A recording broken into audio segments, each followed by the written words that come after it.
talkSPORT Sports Update, powered by the Nissan Van Range. Score a winning hat-trick of performance, payload and price. Search Nissan Vans or head to your local Nissan Van Centre. With your headlines at 1 minute past 10, I'm Nick Ellaby. Good morning. We're told fighting the YouTuber Jake Paul is a no-brainer for two-time world heavyweight champion Anthony Joshua. Here's talkSPORT's boxing expert Spencer Oliver.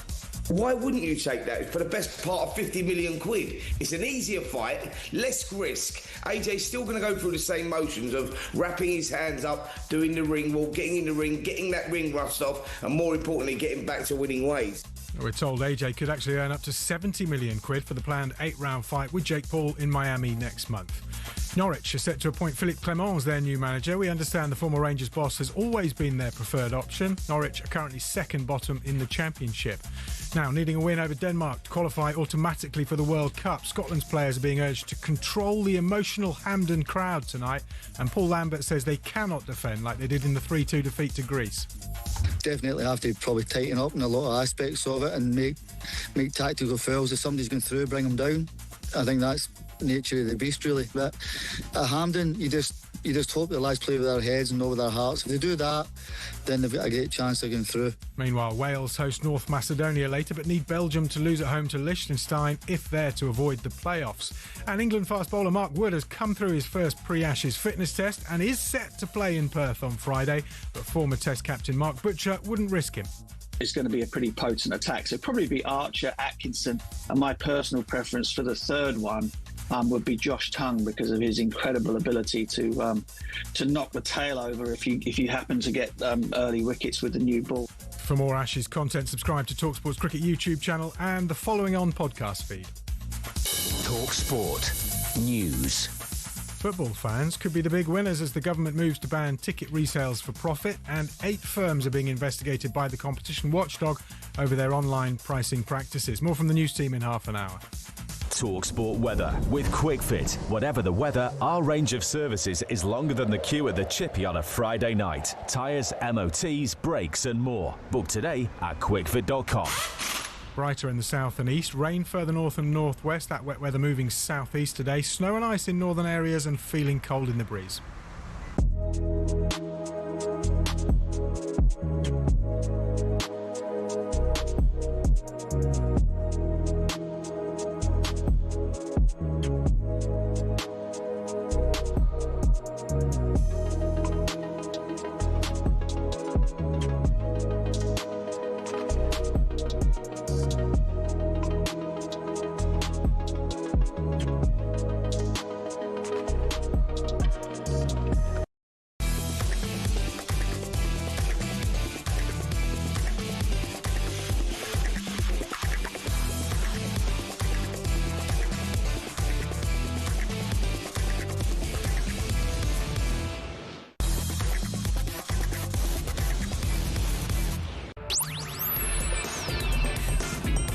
Good morning, everybody. You're listening to Jim White and Simon Jordan, and we're live on talkSPORT. So, a win or bust evening for Wales and Scotland lies in wait. If they fall short in reaching the World Cup, how much of an underachievement would that be? Meanwhile, do the media manufacture stories to create beef? Also today, Joshua versus Jake Paul. How far should the boundaries of safety be pushed for entertainment? Will the Chelsea sale money ever leave its frozen UK bank account? Do release clauses make you a sitting duck? If PSR isn't the answer, and if anchoring isn't the answer either, then what is? Plus, a ban on reselling tickets for profit. Is it a long time in coming? It's Jim White and Simon Jordan, and we are live on talkSPORT.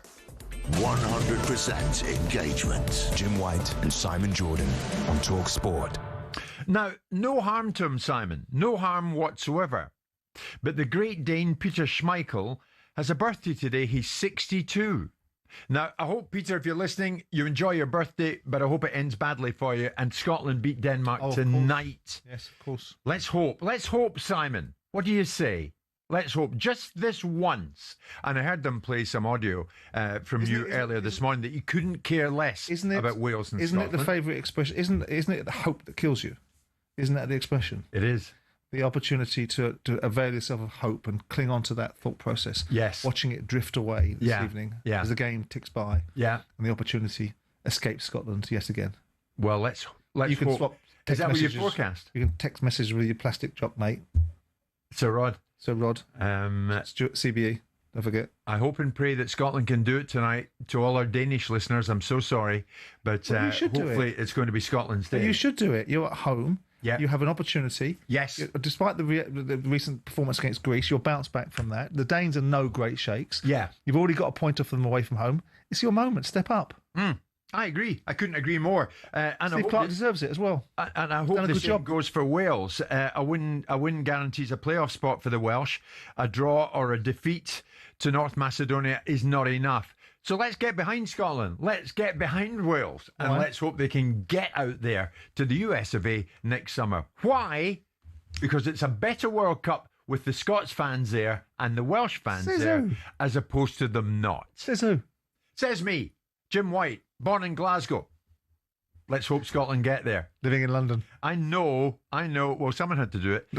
I know that they can do a job in the Danes, and I know so too can the Welsh. Interestingly, just in the passing, Simon, someone you and I have spoken about before, Philippe Clement. Yes. Set to take over at Norwich this morning. Yep. Norwich 23rd in the Championship. He's got a task in his hands. Former Rangers boss, of course, as well. But it's a guy you liked. Well, I think we all liked him. I mean, Souness suddenly alighted upon him once he'd started to do a decent job. I think that Graham was advocating for Frank Lampard and then switched his horses because that's what Graham does, the opportunity to make himself look good in the conversation. I like Clement.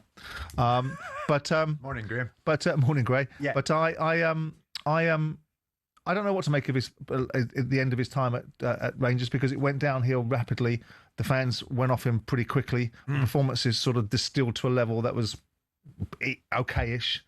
And the Norwich job is a decent football club. I always liked Norwich. I always liked going to play Norwich. I thought Delia was a charming woman when she was involved on a day-to-day basis. I liked their chief executive, Roger Mumby, at the time. There were some good guys over there and a good club.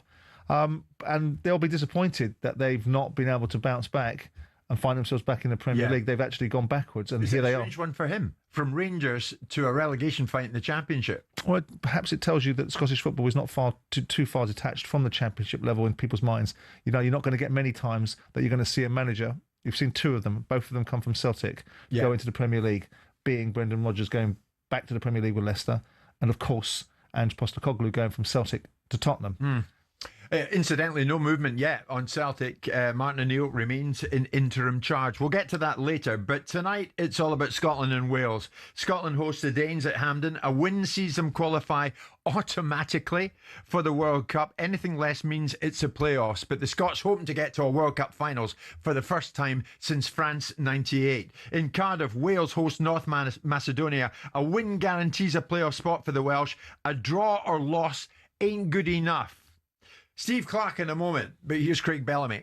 I can lie to you if you want me to and say it doesn't, but, you know, come on, to finish second and have a home game, it's huge, because if we finish fourth, the away game and the teams that are in those games, and I just have this overriding VAR fear as well, and, you know, referees staying in the pockets, like, get out of those areas. We can't play those balls centrally if you're in them. And I have to be honest, playing at home, and just my experience of watching Wales down the years and being able to qualify for major tournaments through the playoffs and being at home, it's a huge advantage for us. So we're going to try and do everything we can. So hopefully in March we have that advantage as well. I think if you look at what we've achieved over the last 6.5 years, a lot of these players are already, I'll use your words, legends, but they're already very, very high in the ranking of what we've done as a country.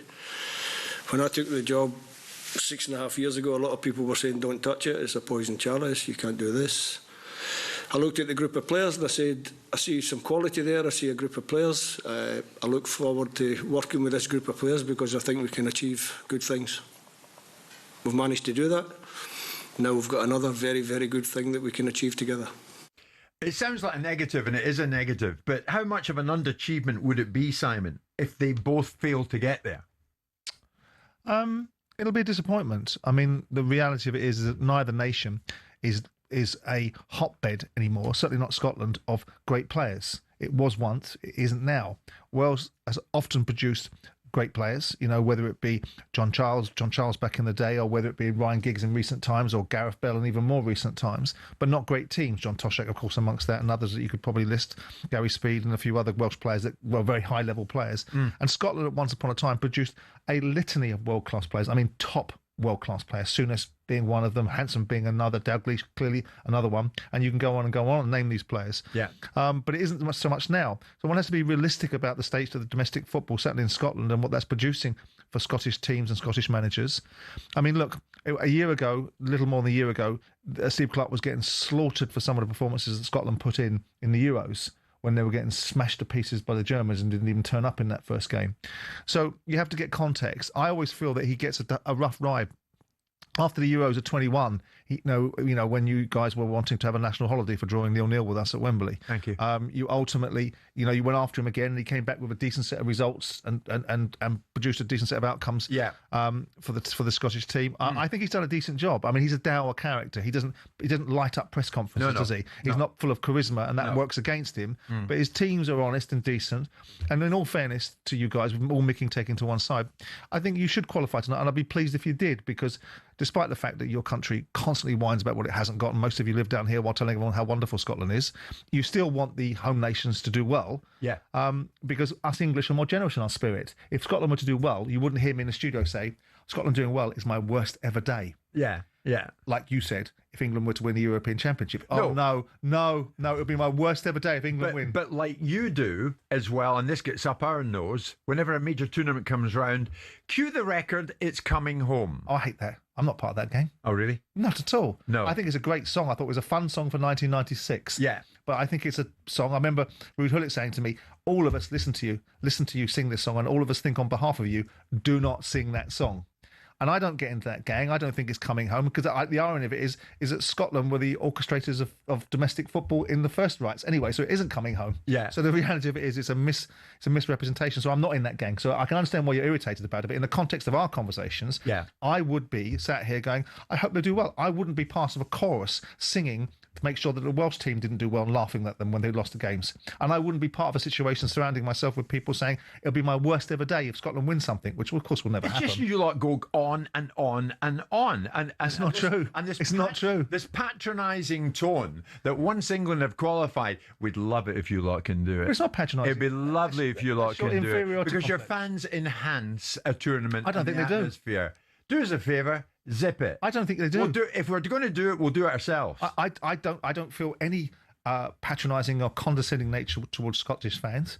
I don't wish you well. I don't wish you bad. I'm indifferent. And if you do well, fantastic. If you don't do well, who cares? And I don't think your fans do anything particularly what great. What a dreadful emotion to have, if you don't mind me saying so. What's that? Indifference. Towards you? Oh my God. I'm indifferent. Yawn. How do you feel about Finland? Indifferent. How do you feel about Norway qualifying for the World Cup? Brilliant. Do you? Fabulous. You're really invested in that, are you? Absolutely. You lying hound. Well, how would you feel about Finland? We're going to see Erling Haaland at a World Cup final. Fantastic. How good is Fantastic. that? But you're not really that You invested. just don't like him because he saw you trying to take his photograph and you get annoyed by it That's at the side of the paddle court. That's what I try to do. But the fact of the matter is that you're not invested. For the purpose of this argument, you are. But if I was to ask you about Estonia or Finland or any other country, you wouldn't be. The only really the investment that you have is in your own country.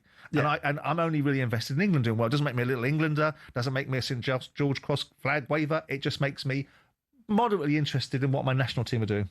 Well, yours. You guys are already there, and chapeau, as you would say, to you for doing that. The Scots and the Welsh are going to try and get there tonight, and I sincerely hope that they do. For the Welsh, they'd be almost there, because if they can get a win, it's a playoffs for them. Scotland beat Denmark, then we're there. And the feeling of that would be fantastic. Let me know how you're feeling. I mean, why do these nights bring out such anti-Scot, anti-Welsh sentiment from English fans? Or do they? You let me know this morning. 03717 223344. And just to be clear, you did say in the passing there, I do hope the Scots do it. Well, amidst all the insults, for the purpose of working, park up your Longshanks wig at the moment. For the purpose of working in a building that seems to be absolutely deluged in sweaties, then I have to get on with that, don't I? Whether it's Alan Brazil or Ali McCoist or you, or Shaban or whoever else, Yeah. Whoever else is a part of that part of the world that loves their country so much that they live somewhere else. Deluged in sweaties. Yes. Don't give me that. You've lived everywhere. You even lived in Swansea at one stage. I did. I mean, I was king of the pit ponies. Do any of our Welsh listeners remember Simon wandering around with a Welsh top on, living in Swansea? If you saw that sight, definitely give me a call. 03717 223344. And I mean it. Why do these nights bring out such anti-Scot, anti-Welsh sentiment from English fans? Or do it? Do we have English fans out there this morning who are intent on going to the USA next summer, but who tonight wish Scotland well and the Welsh well? Give me a call. 03717 223344 81089.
Jim White and Simon Jordan live on talkSPORT. Good morning to Mindy, who I met on the junction of Oxford Street and Regent Street yesterday, was talking to me about the show. Big fan of the man to my left, Edward Longshanks. Every single game of the World Cup will be live on talkSPORT and talkSPORT 2 next summer. That's 104 commentaries, as you'd expect.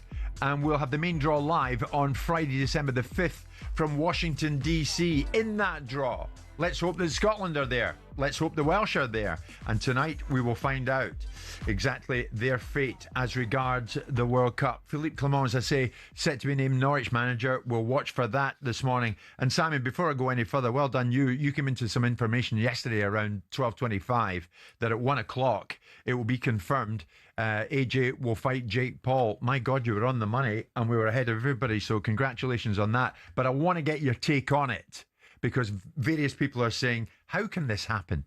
Jake Paul, a YouTuber, going in against Anthony Joshua. And now that we know the rules, Simon, even more so that question becomes a more relevant one. How can it happen? But it's going to happen, apparently, as early as next month over in Florida in the US. We'll get to that. In the meantime, we'll park the bus on this. Tonight, it's a huge night for Scotland, who host Denmark at Hampden. A win sees them qualify automatically for the World Cup. Anything less means it's the playoffs. In Cardiff, Wales host North Macedonia. A win guarantees a playoff spot for the Welsh. A draw or a loss might not be enough for them to carry on after that. But they've got a Nations League backdoor as well, the Welsh, and hopefully, even if that came into play, that might just work for them as well. Because from my point of view, I want to see Scotland there, obviously, and I want to see the Welsh there as well. And I want to see Troy Parrott's Ireland there as well. So let's see what we're all about this morning. Let's show our true colours this morning on this show. Why do these nights bring out such anti-Scot, anti-Welsh sentiment from English fans? Or do they? 03717 223344. Luke is a Birmingham City fan and presumably Luke an England fan, are you? Absolutely, Jim. Good morning. Absolutely. Good morning. Yeah, so, you keep going on about bringing all the English fans out against the Scots. But what happens in the Euros and the World Cups when England are making semi-finals and finals, and all I can see is the Scottish anti-English brigade out raising every other flag apart from England, and it's anyone but England. That's all they say. So, what you got to say about that? Well, do you get behind Scotland tonight and get behind the Welsh tonight? No, I'm English. Why would I get behind Scotland and Wales? So turn it around then. You're asking me the same thing. But obviously, from a professional point of view, I want to be out in the US of A next summer with England looking good to go deep in the tournament, because it's great for us live in talkSPORT, and it's good for me sitting beside Simon. Absolutely, I do. If you won it, how would I feel? That's maybe a different matter. All I see during tournaments, especially the Scots, to be honest, the Welsh as well, anti-English every single time, every single game. They change their Facebook profile pictures to other country, whoever England are playing, their flags all over Facebook is anyone but England. It's ridiculous, really. So I mean, Luke's got a point. Luke's got a point. To a large degree, a lot of Scots feel that the English thing is thrust down their throats. I remember being in Glasgow. I was talking to producer Luke this morning about this. In England, we're about to play Trinidad and Tobago in a pre-tournament friendly. And I asked a Scottish fan in the street in Glasgow, what do you think about England, Trinidad, Tobago tonight? And he looked at me straight and he said, well, my heart says Trinidad, but my head says Tobago. That's how many Scots fans think. But I genuinely think that you try to characterise the conversation in two ways. It's either anti-Scots or Welsh hostility, or it's ambivalence. Either one of them has a crime attached to it in your mind. I don't think there's an anti-Scot, an anti-Irish, or an anti-Welsh sentiment. I think there's a disinterest, and there's not a fascination and a lack of care or interest. And I say, I couldn't care less whether Scotland do well or what. You take that as an affront. Whereas you do care whether England do well. You care if England do well because if you don't like it. You started a broadcasting show 3 years ago with the opening statement, it'll be my worst day if England win this tournament. But professionally, it should be your best day because you've just turned around and said that England doing well in the tournament is good for you professionally. Absolutely. But so it's mercenary. It's not seeded in any great emotional investment. Anything you think. But answer me this. I mean, we may as well out it right now at 10:25 this Tuesday morning. When England got to the final in Germany of the Euros against Spain, why was I there and you weren't? I've no idea. Because you wanted to stay in Germany because you loved it out there and I didn't. Oh, I see. You were out there for the full 5 weeks. I couldn't wait to get away from you. Oh, I see. Oh, it was down to me. Yes, absolutely. Now I get it. Absolutely. Tom's a big Leeds fan. Tom, help me out here. Where do you go with this sentiment that most Scots don't want England to win, and maybe a lot of English fans, maybe you're one of them, don't want Scotland to win at Hampden tonight, or even the Welsh to win in Cardiff? Where'd you go with that, Tom? Good morning. Good morning, guys. I'm all about it. The Danes tonight. I'm hoping that they do the job on the Scots, and it's down to the fact that look, it's football. It's a rivalry. Yeah. If I were to give you a scenario where Manchester City are playing a Champions League qualifying game, would the Manchester United fans want them to win? No, they wouldn't. It's part of the rivalry. Look, I can say I hope Scotland don't do it. If they do, like you say, it is great. The supporters will bring a lot. Do I want them to win, though? No, I don't. Same goes for the Welsh. See, Tom, I like that brutal honesty, because you then regard Scotland as a rival, whereas Simon in the past has regarded them as an irrelevance. Well, we say, a rival, a local rival, yes. Do I see them as a team where I'd be scared to play them in the World Cup? No, I don't. No, I'm not. So, if they get there, if we did have to play them, we'll beat them anyway, but I don't want to see them there. You don't want to see Scotland. What about the Welsh? No, don't want to see the Welsh there either. All right, okay. Tom, have a great morning. What about you, John?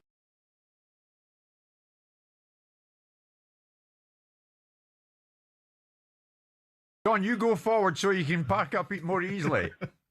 Is he with us?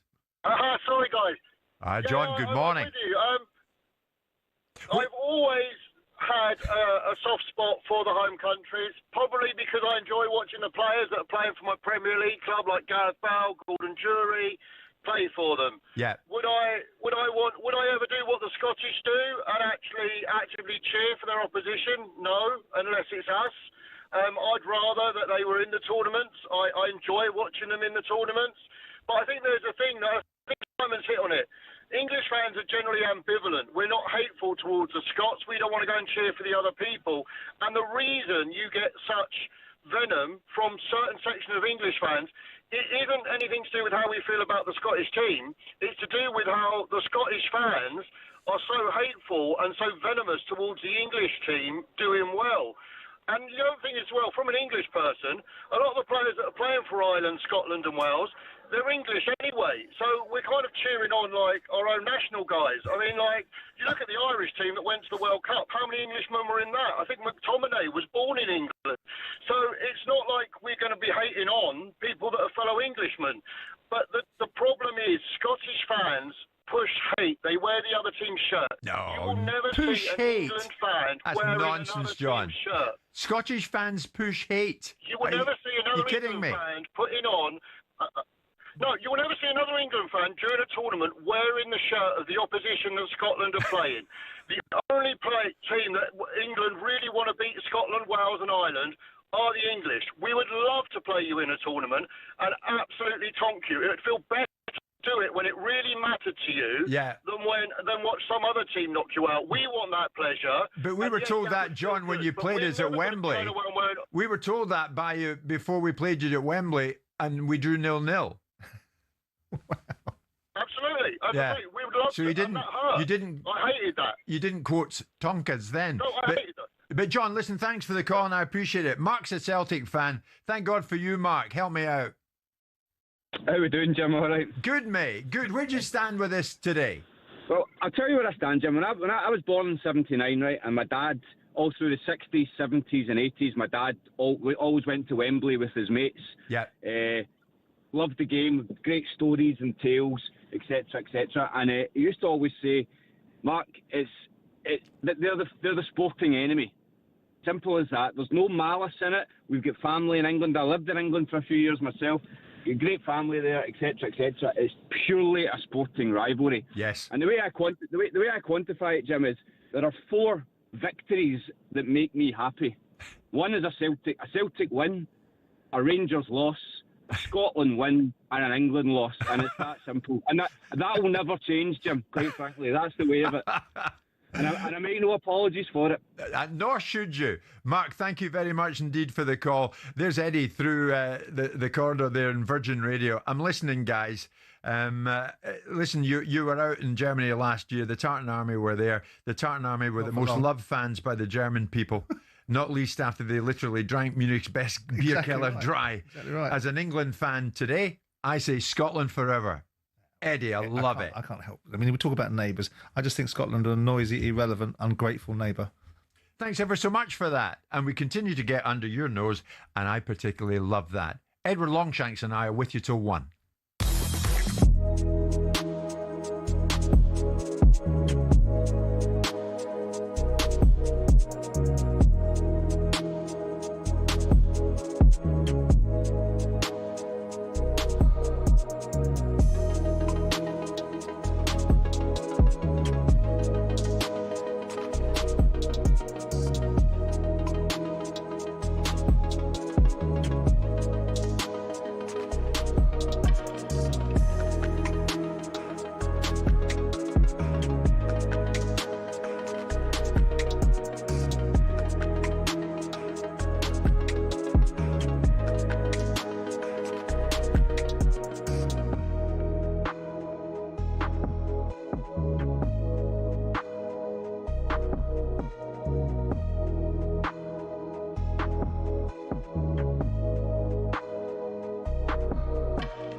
It's reported Norwich City are set to announce former Rangers boss Philippe Clement as their new head coach. It's after they sacked Liam Manning with second bottom. Now, talkSPORT's been told AJ will not mess about when he fights YouTuber Jake Paul next month. Boxing trainer Dave Colwell says the action, which will be streamed live on Netflix, will not be scripted.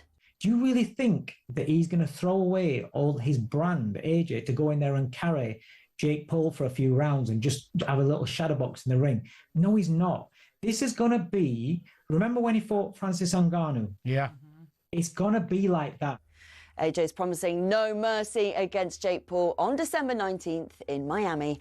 Elsewhere today, Paul Lambert's urging the Scotland squad to play with their heads and not their hearts tonight, with the World Cup place on the line at Hampden.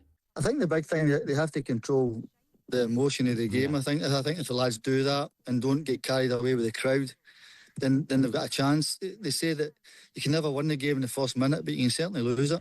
A win over Denmark would see Scotland qualify automatically. Wales play North Macedonia later, but need Belgium to lose at home to Liechtenstein if they're to avoid the playoffs.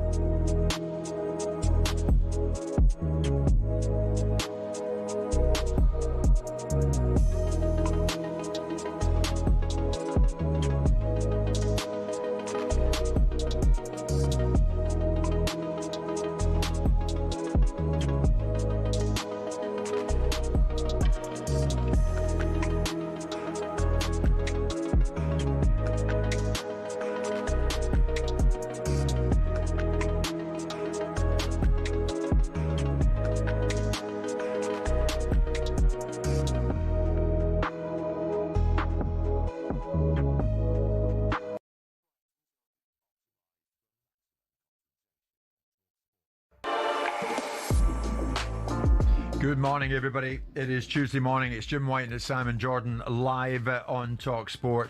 And we're coming to you live as always on your TV. Whatever you want to watch, we are there for you. Even on Prime Video, you want to watch on that channel, any channel really, Android, Chromecast, Fire TV, whatever you want to watch us, you can watch this show. And we're with you all the way through until 1 o'clock. A lot to get through this morning, Simon, like any other morning. For example, over 3 years on from his sanctioning by the UK government, will the money from the Chelsea sale ever leave its frozen bank account? Of course, Roman Abramovich centrally involved in that. We're going to get to that later on this morning. In the meantime, we make no excuses for it. It seems there's so much boxing news going on at this time that we have to dwell upon it, and we will. Fabio Wardley has been elevated to WBO heavyweight world champion status after Alexander Usyk vacated the title. Wardley won the WBO interim title last month with that stoppage win over Joseph Parker. You might remember Usyk was ordered to fight the winner of Parker against Wardley. But now Usyk has vacated the title and he's not given any reason for that decision. Simon, what do you read into Usyk's decision to vacate? I always felt he was going to vacate. I didn't think there was any chance that he was going to fight for that belt. Why? I just didn't feel that there was a necessity. He's the undisputed heavyweight champion of the world. He's done it twice now.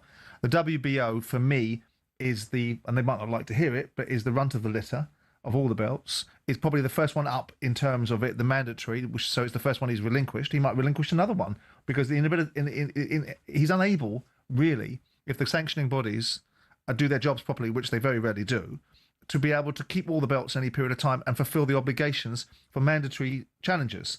So it's not surprising to me. If I'm Joseph Parker, I would be pulling my head off at this moment in time. Oh, yeah. Because not only have I taken a fight that I didn't need to take, yes, not only have I fought a fight in a way that I didn't need to fight it, I've now got myself into trouble with a failed recreational drugs test, and I've watched what should have been my position as the WBO interim champion elevated now to the bona fide heavyweight champion of the world, very similar to what happened with Daniel Dubois. Right. So from Usyk's point of view, Simon, was there next to nothing in fighting Fabio Wardley for him? Well, yeah. I mean, what for him, if he wants to fight and keep on fighting, he's beaten the best of the best. And with all due respect to Fabio, I don't think Fabio would lay claim to that.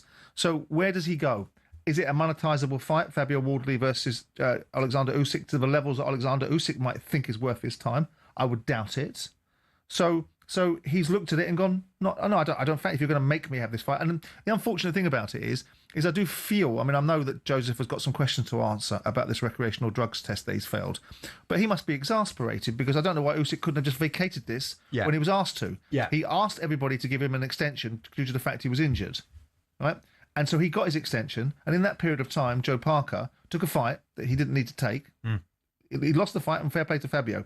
But Joe Parker had earned the right to be having his shot, had it taken away by timing, and Fabio Wardley's got the benefit of it. And fabulous for Fabio. Right. Fabulous for Fabio. Right. He's some people will say, well, you haven't won the belt. Well, with due respect, if Usyk had done what he should have done, which is vacate, then the fight that he had with Joseph Parker would have been for the belt anyway.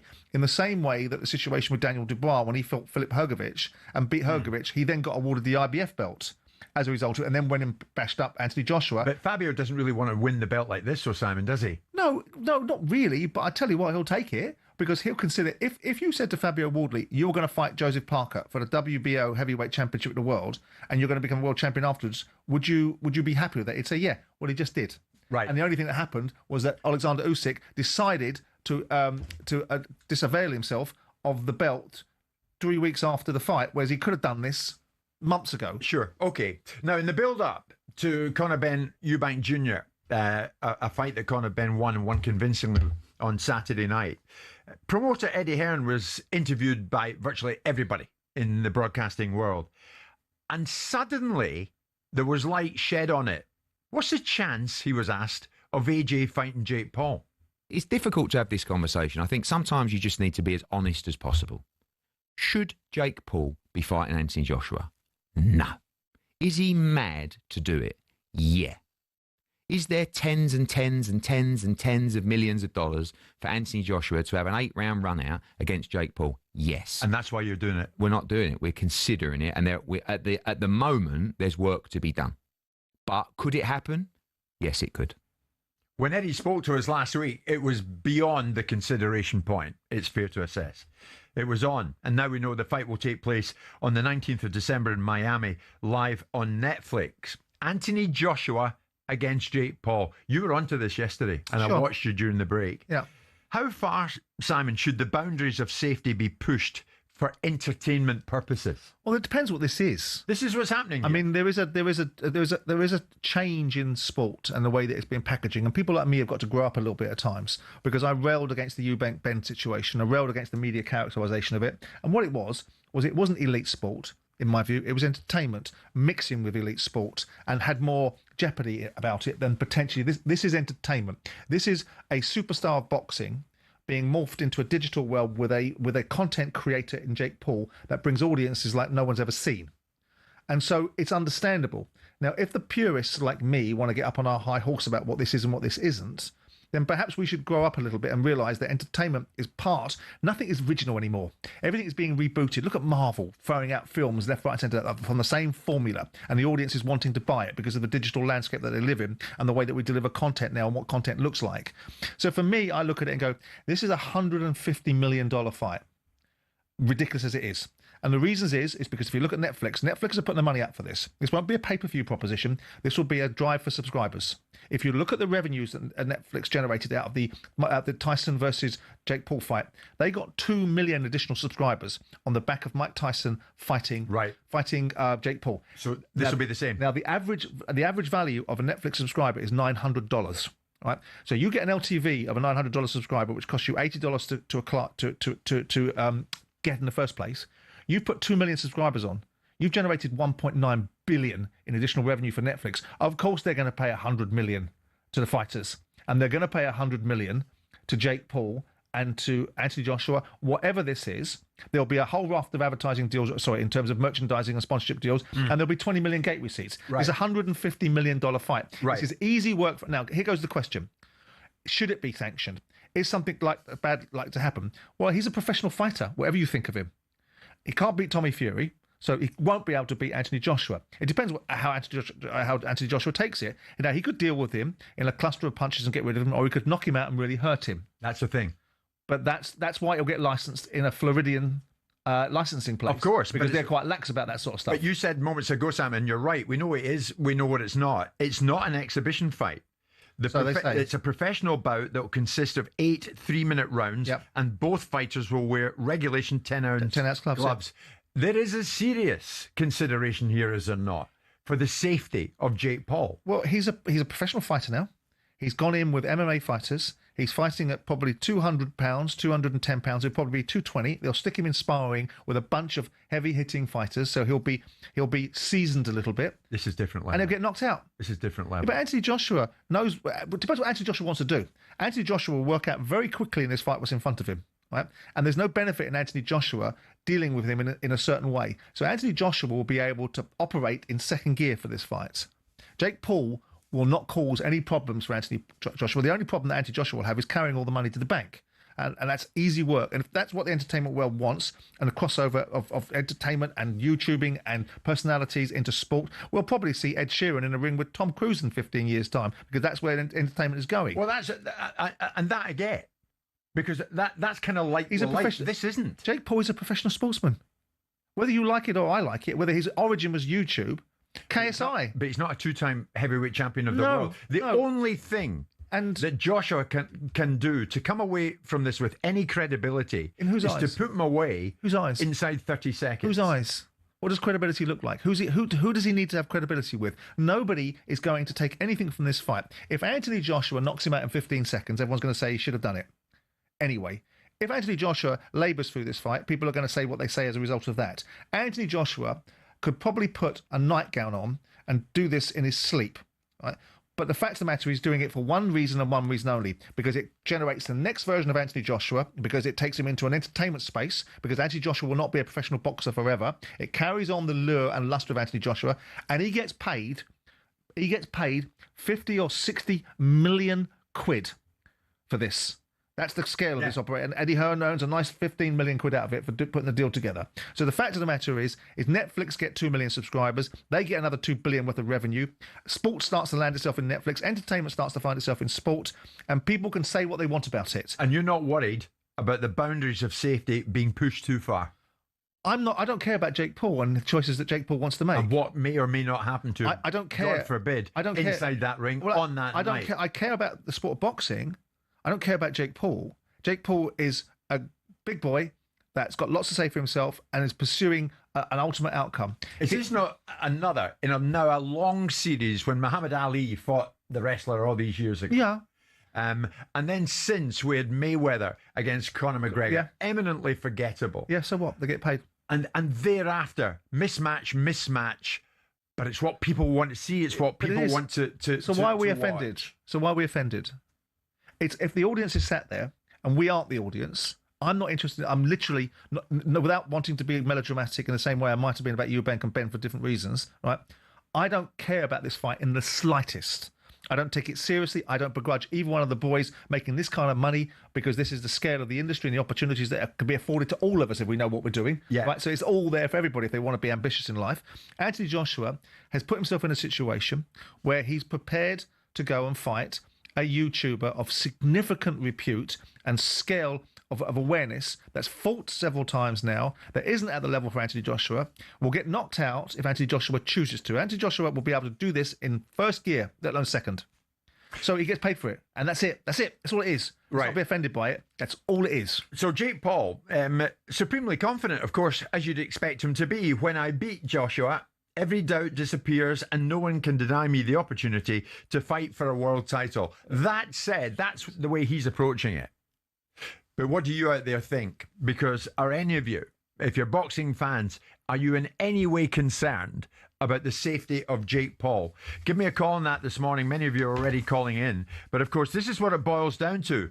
Might we witness something we'd rather not witness at the end of the day? 03717 223344.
Welcome along Tuesday, November the 18th. So not long now to wait for Anthony Joshua fighting Jake Paul over in Miami, Florida. The 19th of December for that one.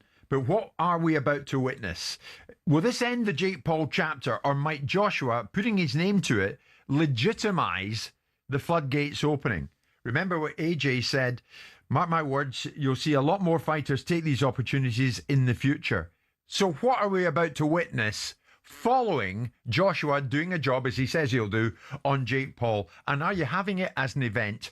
03717 223344. Tommy's an Arsenal fan who's no doubt a boxing fan and through to his live. Tommy, good morning. Give me your take on Jake Paul, Anthony Joshua, Tommy. Okay, good morning. I am a boxing fan and I did box in the Navy for a while. But what I would say is this is really down to a sheer naivety and lack of education of Jake Paul, because in his world, from the outside looking in, he thinks he's beaten Mike Tyson, he thinks he's beaten an MMA fighter, he's lost to Tommy Fury, and I agree with Simon 100%. Anthony Joshua will just get in that ring and do whatever he feels like. But I would suggest to Jake Paul, if you want an education, cast your mind back to the Eubank Michael Watson fight. That is the territory you are heading into. And I don't think he realises it. I mean, we hope not, Tommy, but you seriously believe that? Yeah. I do believe that. You're talking about a £240 in his...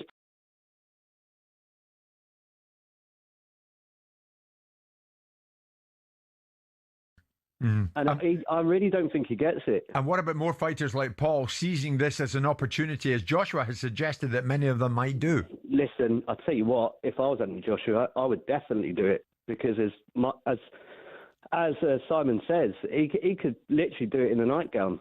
Goodness. Tommy, listen, thanks for the call. We appreciate your words. Here's Darren, a Villa fan, no doubt a boxing fan. Darren, good morning. Do you echo what Tommy's just said, Darren? Oh, totally. Good morning, gents. Thanks for having me on. Absolutely. I think it nail on the head. I'll tell you what this is. I'm absolutely baffled. I'm a Joshua fan. He should be training and fighting to get world title back, because he's a class boxer. Jake Paul's a chump, right? Do you know what this is? This is live Rocky IV. It is Apollo Creed versus Drago, only Apollo Creed could box. He'll get hurt. And I feel for Joshua if he does. Like, this is an exhibition fight, yeah? It's an exhibition fight. Well, no, they say it's not being framed as that, Darren. That's the thing. They say it's not an exhibition fight. It's a real thing. But look, if Joshua unleashes on Jake Paul, he'll get told to calm down, slow his punches, stop hitting him so hard. Surely, it's an exhibition fight. No one. It's not there for a title fight. It's not there for. It's not even for respect. How can Joshua give himself respect if he walks in there, smacks Jake Paul a couple of times, he hits the deck, thanks for me money. We all want to see Joshua Fury, not Joshua Jake jumping Paul. Yeah. Darren, what was Anthony Joshua, Francis Ngannou? Well, okay, Are we in similar territory? The guy's got boxing pedigree. He's not, YouTube. I just don't get it. Okay. I really don't get it. A final one from me to you, Darren. Jake Paul, Anthony Joshua. You watch it? I will be watching it, yeah. That's the thing. Darren, thanks for the call. Where are you going to go? Where are you going to go with all of this? I mean, you hear what Anthony Joshua said yesterday. Mark my words, you'll see a lot more fighters take these opportunities in the future. They probably will, because there's a huge amount of money in it. And as far as people's concerned about Anthony's self-respect, when he looks down the line of the opportunities that he creates for himself economically going forward and for his family and for the next pathway for his career, he won't feel that he's lost any credibility. Anthony Joshua, as a legitimate contender for a heavyweight title, has gone. That ship has sailed. That ship was run aground at the end of Daniel Dubois' fist, and it won't be coming back anytime soon. You might curate a few fights. You might create the fight that everyone apparently wants, which is Tyson Fury versus Anthony Joshua, but that's not going to be for a world title. Anthony Joshua is doing what Anthony Joshua should be doing, and everyone else that's sitting outside the ring going, well, I wouldn't do that if I was. Yes, you would. So do we need to get used, Simon, to these kind of matchups? Yes, because it's entertainment. There is this new phenomenon of sport and the integrity of sport. What I'm in the camp of is authenticity, legitimacy, and the integrity, the jeopardy of it. That's the real sport. And safety. On the other side of it, of course, on the other side of it is entertainment. And what you tend to find, what you found with Eubank Ben was a morph between entertainment and nostalgia and legitimate sport. This is not that. This is purely entertainment. The jeopardy is that Jake Paul could get knocked out of the ring and get hurt. Now, I don't think that's going to be happening. I think that there's a reason why it's been put in Florida, because they're probably the only commission that will sanction it, given the fact that ultimately there's a few things about it that concern people. But I don't think Anthony Joshua will be going in there with the same intentions that he went in there with against Ngannou. And Ngannou was an elite-level MMA fighter. Jake Paul is an elite-level YouTuber, an elite-level content creator around himself. I don't know why there's a fascination with him. I don't get it. I don't want to get it. But he's latched upon boxing. He puts himself through the rigours and vigours of it. He's fought nobody of any repute besides old champions with big names like Mike Tyson that came in on a Zimmer frame, and Julius Cesar Chavez Jr. that was, old and a legend in his own right, but not a legend in that ring when he fought Jake Paul, because he was an older man. And you look at the MMA fighters that he's fought, all older and retired, and he's fought Tommy Fury. Right. Now, with respect, you go in and lose to Tommy Fury, what's going to happen? And Anthony Joshua will go in there with the handbrake on and won't need to do anything more than that. Okay, Anthony Joshua fights Jake Paul on December the 19th in Miami. It's or live it doesn't happen. On Netflix. If you are going to watch it, don't blink, you might miss it. When we come back, do the media manufacture stories to create beef? We'll ask that. It's 11 o'clock.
talkSPORT Sports Update, powered by the Nissan Van Range.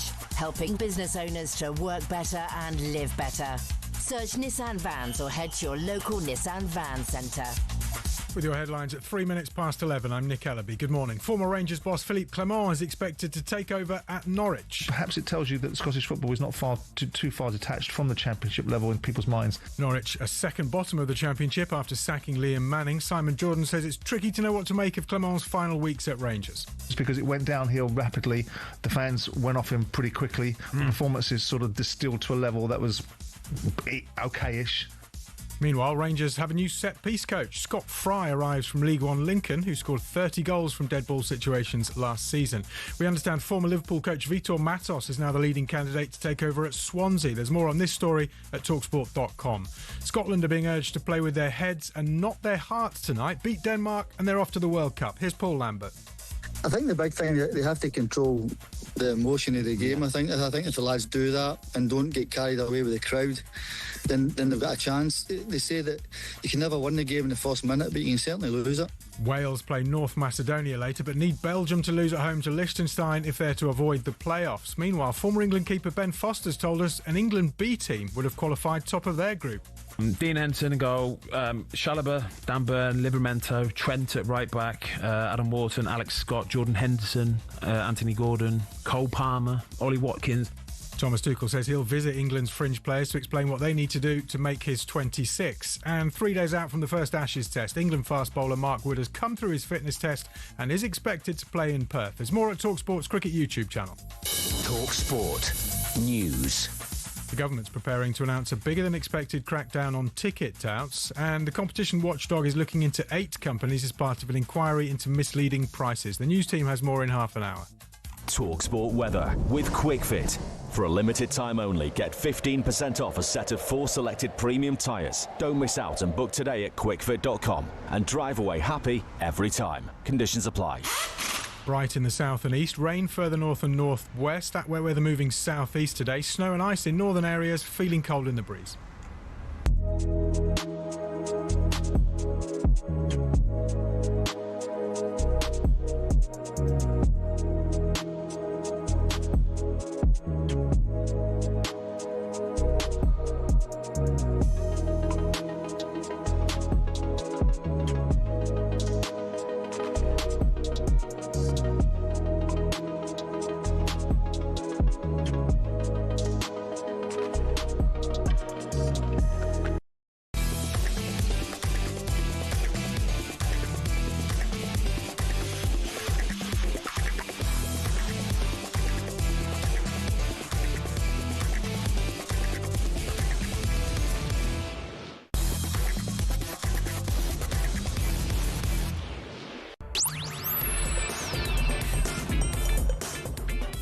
Good morning, everybody. It is Tuesday morning, Tuesday, November the 18th. It's Jim White and it's Simon Jordan. We're live on talkSPORT.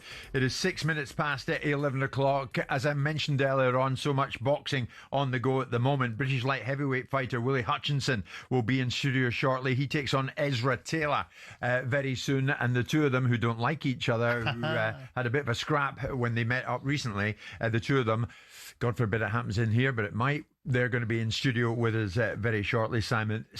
Boxing has hit the headlines. Do you remember that scrap in so many ways? Remember that scrap on the roof of one of the buildings years ago? And it was Herbie Hyde, wasn't it? Herbie Hyde. Against, was it Michael Bent or something? Right. Or one of them rolling around in the puddles, weren't they? Yeah.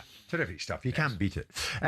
We expect an announcement around 1:30. We'll be off here by then, but it'll come your way on talkSPORT that Philippe Clement has taken over at Norwich. About 1:30 for that announcement. It was some years ago, I interviewed a young Jude Bellingham down at Millwall's ground, the Den, not far from here. 16-year-old, he played well. He was brilliant for Birmingham City that night, belied his young years, and he was a delight to chat to. And we've played portions of that interview along the way ever since. And Jude said then, I hope to hit the big time one day. I feel I can do it. And if I can do it, it's all down to me. I'll need to work hard and get there. He's done that in more ways than one. Thereafter, it was Borussia Dortmund, and thereafter for Jude, it has been Real Madrid. and England, of course. But much has been debated and discussed lately around Jude's reaction to being, for example, substituted on Sunday night in the game between Albania and England. It was something Thomas Tuchel was asked about after the game, and Tuchel said, well, that's a decision and he has to accept the decision. There are other players, his friend is waiting on the sidelines, so he needs to accept it, respect it, and keep on going. But this perceived negativity that surrounds the coverage of Jude Bellingham's progress, both at club and international level, there seems to be next to no stop to it.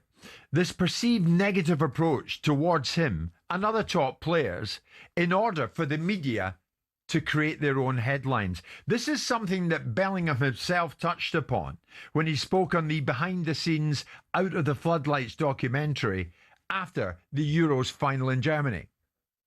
They always need someone to be the bad guy, someone to be the scapegoat, and I think it seems like it's going to be me, you know, and whether people think I played well or not, I give absolutely everything for my country and from the team. People talk about my body language all the time. I get frustrated because I want to win. I don't like losing. The only thing I care about is the team and the team winning. The only thing I care about. The only thing I want in football is to be able to win trophies, plonk them on tables and go and party with the lads that I've just suffered and sacrificed for and with. That's all I care about in football. So when people make stuff like that, that's what hurts me the most. You know, it becomes a little bit personal. You know, I've seen stuff about why I haven't done press interviews and stuff like that, and is something wrong with me? And it hurts a little bit, I'm not going to lie, because I know that it hurts my parents, I know that it hurts my brother, I know that my friends get hurt by it. Ian Wright says on social media, on Bellingham, they need to create this kind of beef because there's nothing else to talk about to the World Cup. So it's going to be all this way, all the way to the World Cup. They hate that they can't get to him. This is the media he's referring to. They hate that they can't negatively influence his club career like they have done to so many before him. A blessed young man with talent and love in abundance. You know, the standout line for me in there, Simon, they hate that they can't negatively influence his club career like they have done to so many before him. Like whom? Well, there is an element, and you know I believe in that there's an element of mentality amongst certain sections of the British media which loves to build people up so they can knock them down. He's a precocious talent. He's a remarkable talent. And with these sort of talents comes a slight edge to their character. I don't see in so many other countries, and I've lived in various ones, where their heroes get whittled down so quickly as they do over here. Now, I also think that Jude, I don't think that interview was particularly wise, because if you show people your Achilles heel, they'll keep on kicking at it. What Ian has said is right, to some extent, that is curated. Like I said to you the other day, Thomas Tuchel comes out and has a go at Jude Bellingham. What was the genesis of this conversation? The genesis was a journalist asking him a question about Jude Bellingham's body language. What's the fixation? Is Jude Bellingham, that's Jude Law, is Jude Bellingham supposed to come off doing a tap dance and really being happy that he's been substituted? Most top players don't like being substituted. So why are they after Jude? I think they're after Jude, or sections of the media are after Jude, because I think some of Jude's attitude last summer in the Euros was a tad truculent and belligerent and a little bit entitled, that the British press weren't all bowing at the England football team's feet and saying how wonderful they were and how they were beyond criticism. The English press, nowhere near as frenetically as in the past, went after the England team because of the performances. They weren't impressed by the performances and they called them fairly and honestly, without any particular bias. In your view, did they call them fairly? Yeah, I think so. I think England, without any bias. I don't think there was any bias last year. Right. I think that England's performances were dull, were listless, and uninspiring, and very pedestrian to watch. So where's the idea then that the media are manufacturing some sort of beef here? So Jude subsequently, and I saw him do it to you, and I saw him do it in press conferences, came out with this attitude, which is, I'm not entitled to this kind of criticism. I don't like it. There's a witch hunt against us, and we shouldn't be having to be subjected to it. Well, he said to me outside a lift one morning, as you know, in Dusseldorf, I don't think the media are with us. They're not with us. But it's not the media's job to be a cheerleader. Correct.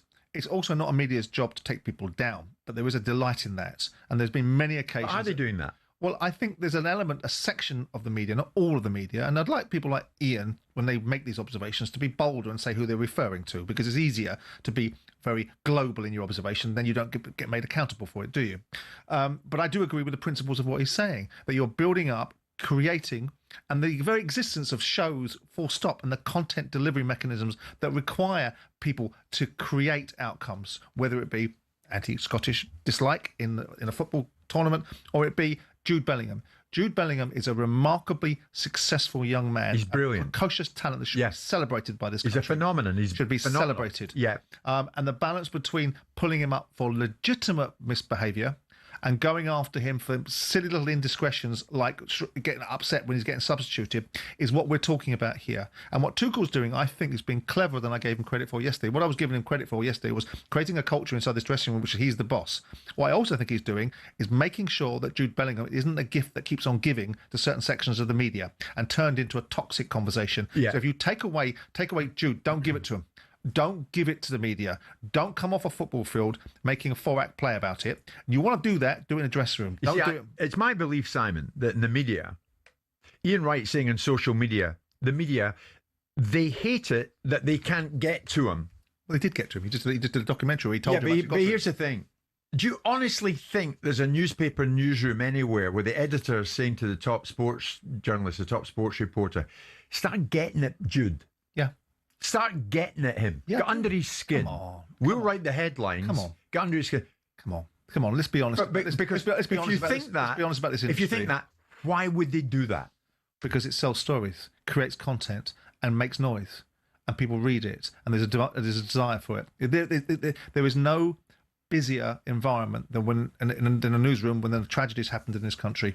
There is no more energy and no more vitality than when something awful happens. And something awful is Jude Bellingham behaving poorly in a football framework in this conversation, for the purpose of this conversation. No, you've got to separate news from sport. This is a sports story. This is a sports coverage. But news has morphed into entertainment now. Sports entertainment. So you're not talking about Jude Bellingham, the footballer. You're talking about Jude Bellingham, the player, and what he's supposed to represent in the eyes of people that are writing about him. So yes, I do believe that there are bitter old hacks that sit in offices creating content on the back of what they think is going to create controversy. Is that based on experience that you have had in your time at Palace with the media? Yeah, of course. I used to walk into press conferences and go, right, I'm going to set the tone. Because it's manager number 173. Yes, I went in the dressing room last week and did it again. Yes, I did. That's how I started my press conferences, because I used to dislike them intensely because I knew the way they were going. That's why I always say try to make a first impression. Because if you do something once, the media are so lazy at times. Not all media.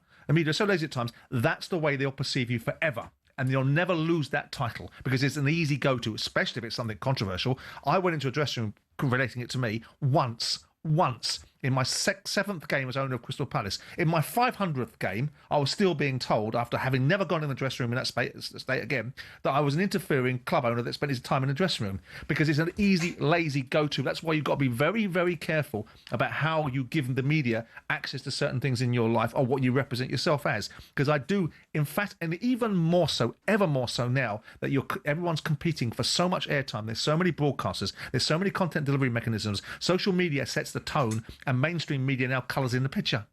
So you've got a situation where it does create that. It's nowhere near as bad as it was before. Look what they used to do. Look what they used to do to Graham Taylor. Oh, exactly. Put him on the front page of a newspaper. Turn up head.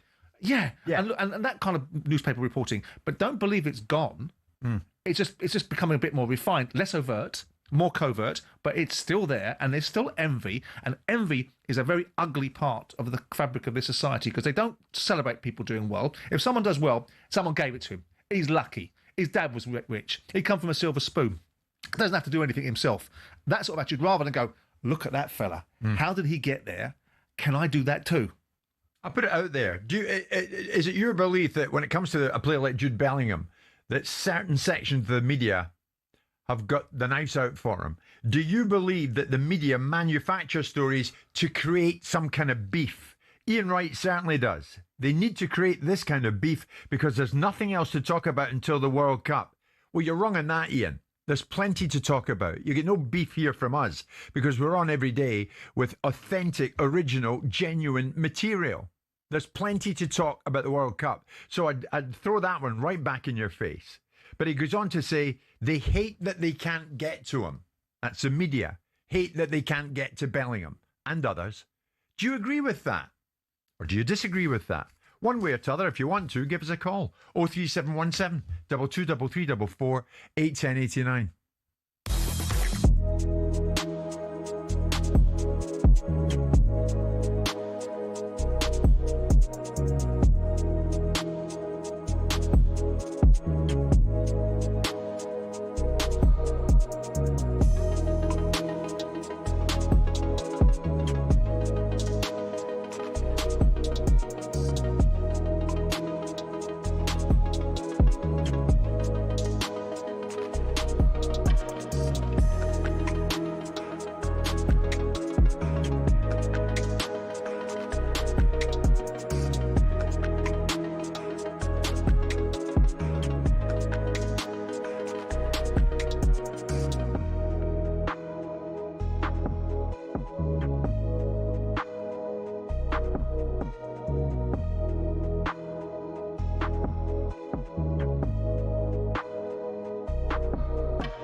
Just gone 11:20 this Tuesday morning. Jim White, Simon Jordan, live on talkSPORT. We're talking about the media and how it goes about coverage of tournament coverage in football, in sport in general. In general, the media, if they have a beef about something, are they hell-bent to pursue that beef? Certainly when it comes to the likes of Jude Bellingham and his image and his profile playing for England, Ian Wright, who, of course, absolutely iconic player, both at club and England level, he believes there is an ulterior motive at play. On social media, Ian Wright has said about the media, they need to create this kind of beef because there's nothing else to talk about until the World Cup. So it's going to be this all the way to the World Cup.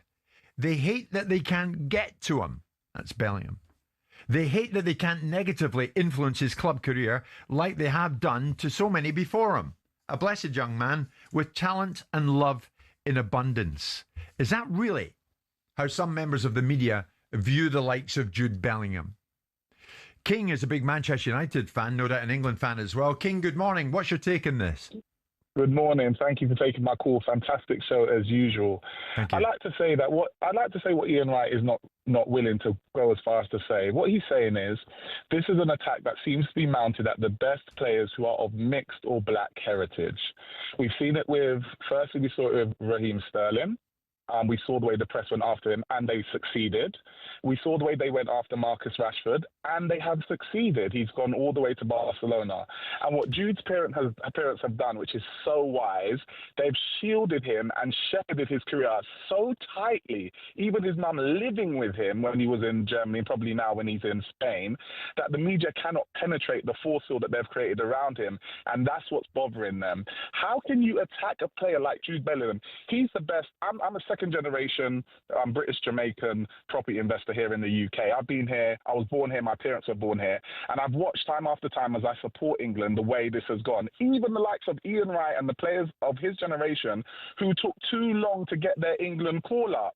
Why don't we talk about that? Andy Cole, these players who it took too long. They had to almost overprove themselves before getting that England call-up. And this is what Ian Wright is not saying, and this is what we're truly dealing with. And what's going to hurt the most is when England win the World Cup, either this one or the next, and Jude Bellingham is single-handedly responsible for that, probably, what are they going to say then?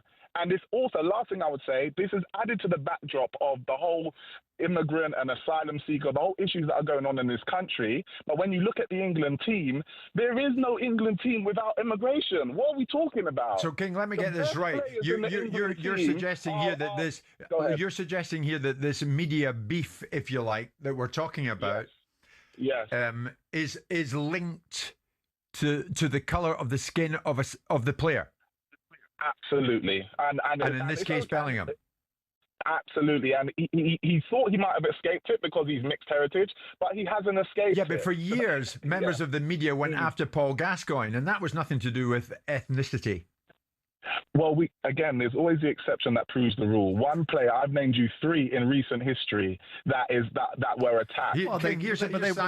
I'm not sure that you're right there. I mean, it's your view. I look at the reasons why players didn't get into England's sides, and Ian Wright was up against a whole raft of very talented footballers that potentially took his position. I had Andrew Johnson at Palace that couldn't get into the England side, and that had nothing to do with his ethnicity, and he was a top goal scorer in English football at the time. It comes down to necessarily who the manager wants to pick. I don't see... Ian may well have been referring to it in that respect and not have the courage to say that he thinks it's about race. I don't think the arguments about black players being tormented over the years with Saka being abused over social media, a lot of that found to be bots and a lot of that found to be outside of the UK, but notwithstanding it, still racial abuse form part of it, comes from the society and the fans. The British media, whilst not perfect, I don't think this is actually about Jude's ethnicity. I don't think that's the centre of it. I think it's a cultural thing in this country that we build our heroes up, whoever they may be, and if they get a little bit too big for themselves or bigger than what we think they should be, we start to whittle them down, whoever they are, whether they're black or whether they're white. Harry Kane has never faced this. Other players who don't have the talent of Jude hold on. Harry Kane last year got pulled to pieces by the British media about his performances in the Euros, that he was gone, his legs were gone, he wasn't fit, he shouldn't be in the team. They went after him, they did.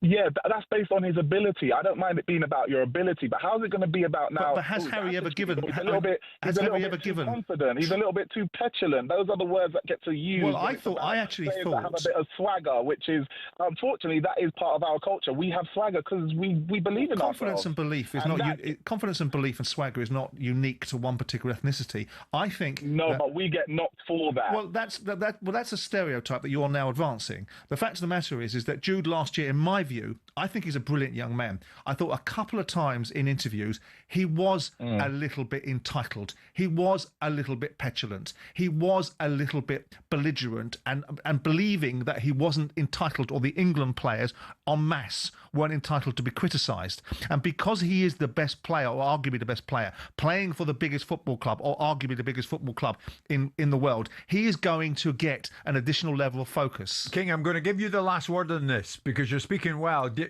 Take the opportunity.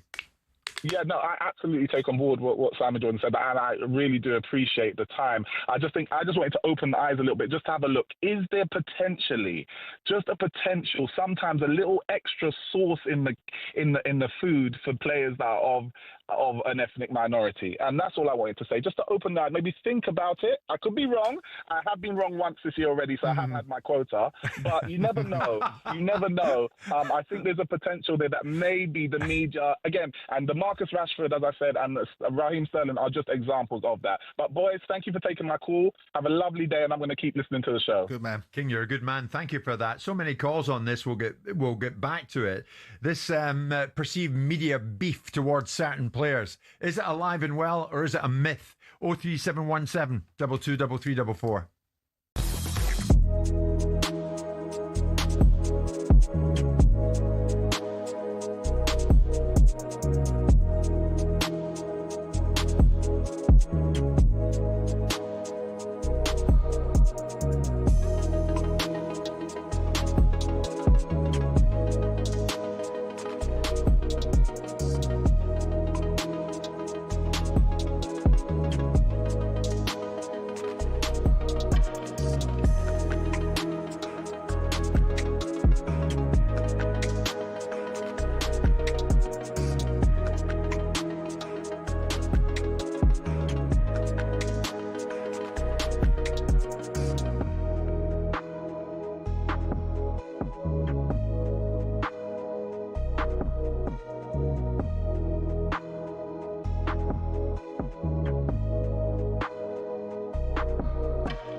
It's reported Norwich City are set to announce former Rangers boss Philippe Clement as their new head coach. It's after they sacked Liam Manning with second bottom.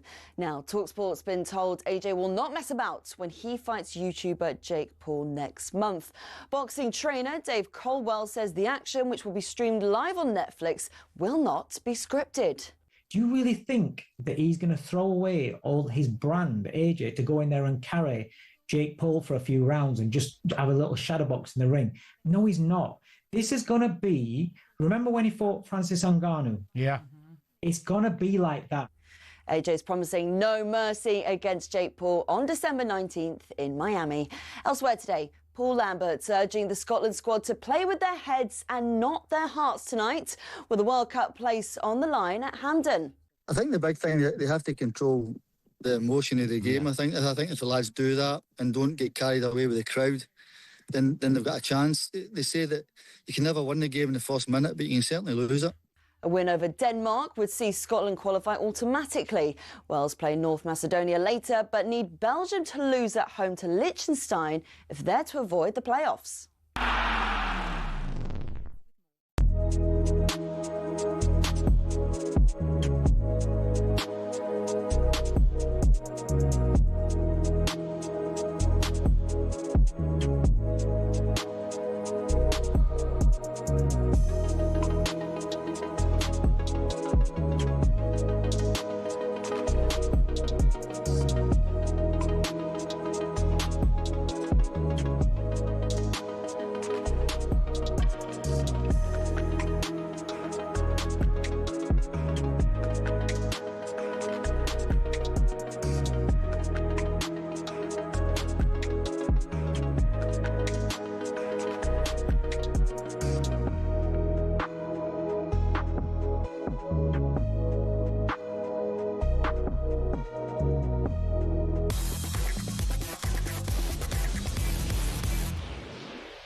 It's showtime on talkSPORT with BetMGM. Making every game an occasion with tools to help you stay safe. Visit betmgm.co.uk or download the app. 18 plus gambleaware.org. So it's just gone 11:30, and as I'm sure many of you are aware, it's Safer Gambling Week here in the UK. So instead of our usual spot with our friends from BetMGM, throughout the week, they are encouraging us here at talkSPORT to drive awareness of responsible gambling.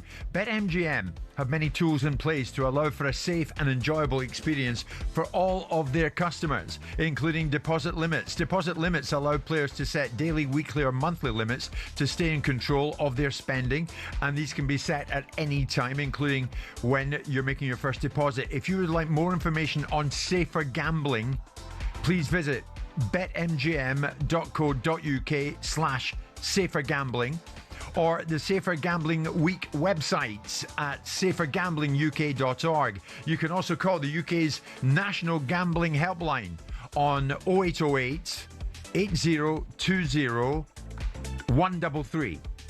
It's all thanks to BetMGM. 18 plus, begambleaware.org. It's showtime on talkSPORT with BetMGM. Making every game an occasion with tools to help you stay safe. Visit betmgm.co.uk or download the app. 18 plus gambleaware.org. Philippe Clement is the man in charge, the new man in charge at Norwich City. He's there. A contract has been signed, keeping him there until 2029. It's our understanding here at talkSPORT that Gary O'Neill also held talks over the vacancy, but Norwich could not reach an agreement with the former Wolves and Bournemouth manager. So it's Philippe Clement's job, Simon. We've spoken about Clement before, of course, in his time at Rangers, and we'll wait and see how he does in that one, because by God, he's got it all to do there. Yeah, but I don't think Norwich are a lost cause in any shape or form. I think they're a good club going through a difficult period, and Clement is a capable manager, and I think he'll probably have the capability of getting them away from the danger. Yeah. Obviously, that wouldn't have been their agenda at the beginning of the season, in the same way it wouldn't have been Sheffield United's agenda to be fighting away from the relegation zone. But he's a decent manager. He'll be fine there. Good luck to Philippe Clement, and a nice guy as well. Not that means anything. Early on in the new year in Manchester, there's a big boxing card coming your way. Magnificent Seven, headlined by Moses Atoma against Jermaine Franklin. Also won it, Willie Hutchinson against Ezra Taylor. Light heavyweight boxers, both of them. And both of them will be here in studio with Simon and myself very shortly. They don't like each other. That is for sure. So we'll see if that changes in the confines of this studio in the 17th floor of the news building here at London Bridge. Ian Wright says about players such as Jude Bellingham that the media have got it in for a player like Bellingham. Says Ian Wright, they need to create this kind of beef because there's nothing else to talk about till the World Cup. So it's going to be all the way to the World Cup. They hate that they can't get to him. That's the media hate that they can't get to Bellingham, according to Wright. They hate that they can't negatively influence his club career like they have done to so many more before him. A blessed young man with talent and love and abundance. Of that, there is no doubt. But really, Ian, have the media got it in for Jude Bellingham in such a way that that is their focus and only their focus, this perceived beef? Tom is a big Manchester United fan, no doubt an England fan as well. Tom, what do you think about this? Do you think that certain sections of the media have got it in for a player like Bellingham? Hi, Jim. Hi, Simon. First of all, Simon, I think you are wonderful. Top bloke. You carry on. You should be Prime Minister, honestly. We'd have a much better country if you were. Anyway. You obviously don't know him, Tom, but thank you. Jim, let's not be naive here. Come on. You know the sections of the media, and specifically not talkSPORT. I think talkSPORT are great, but sections of the media clearly have got it. It's actually quite uncomfortable to see sometimes. I think, let me give you a great example, actually. The narrative on Rooney when Rooney was, similar sort of age to Jude, 18, 19, 20, doing what he was doing at the Euros.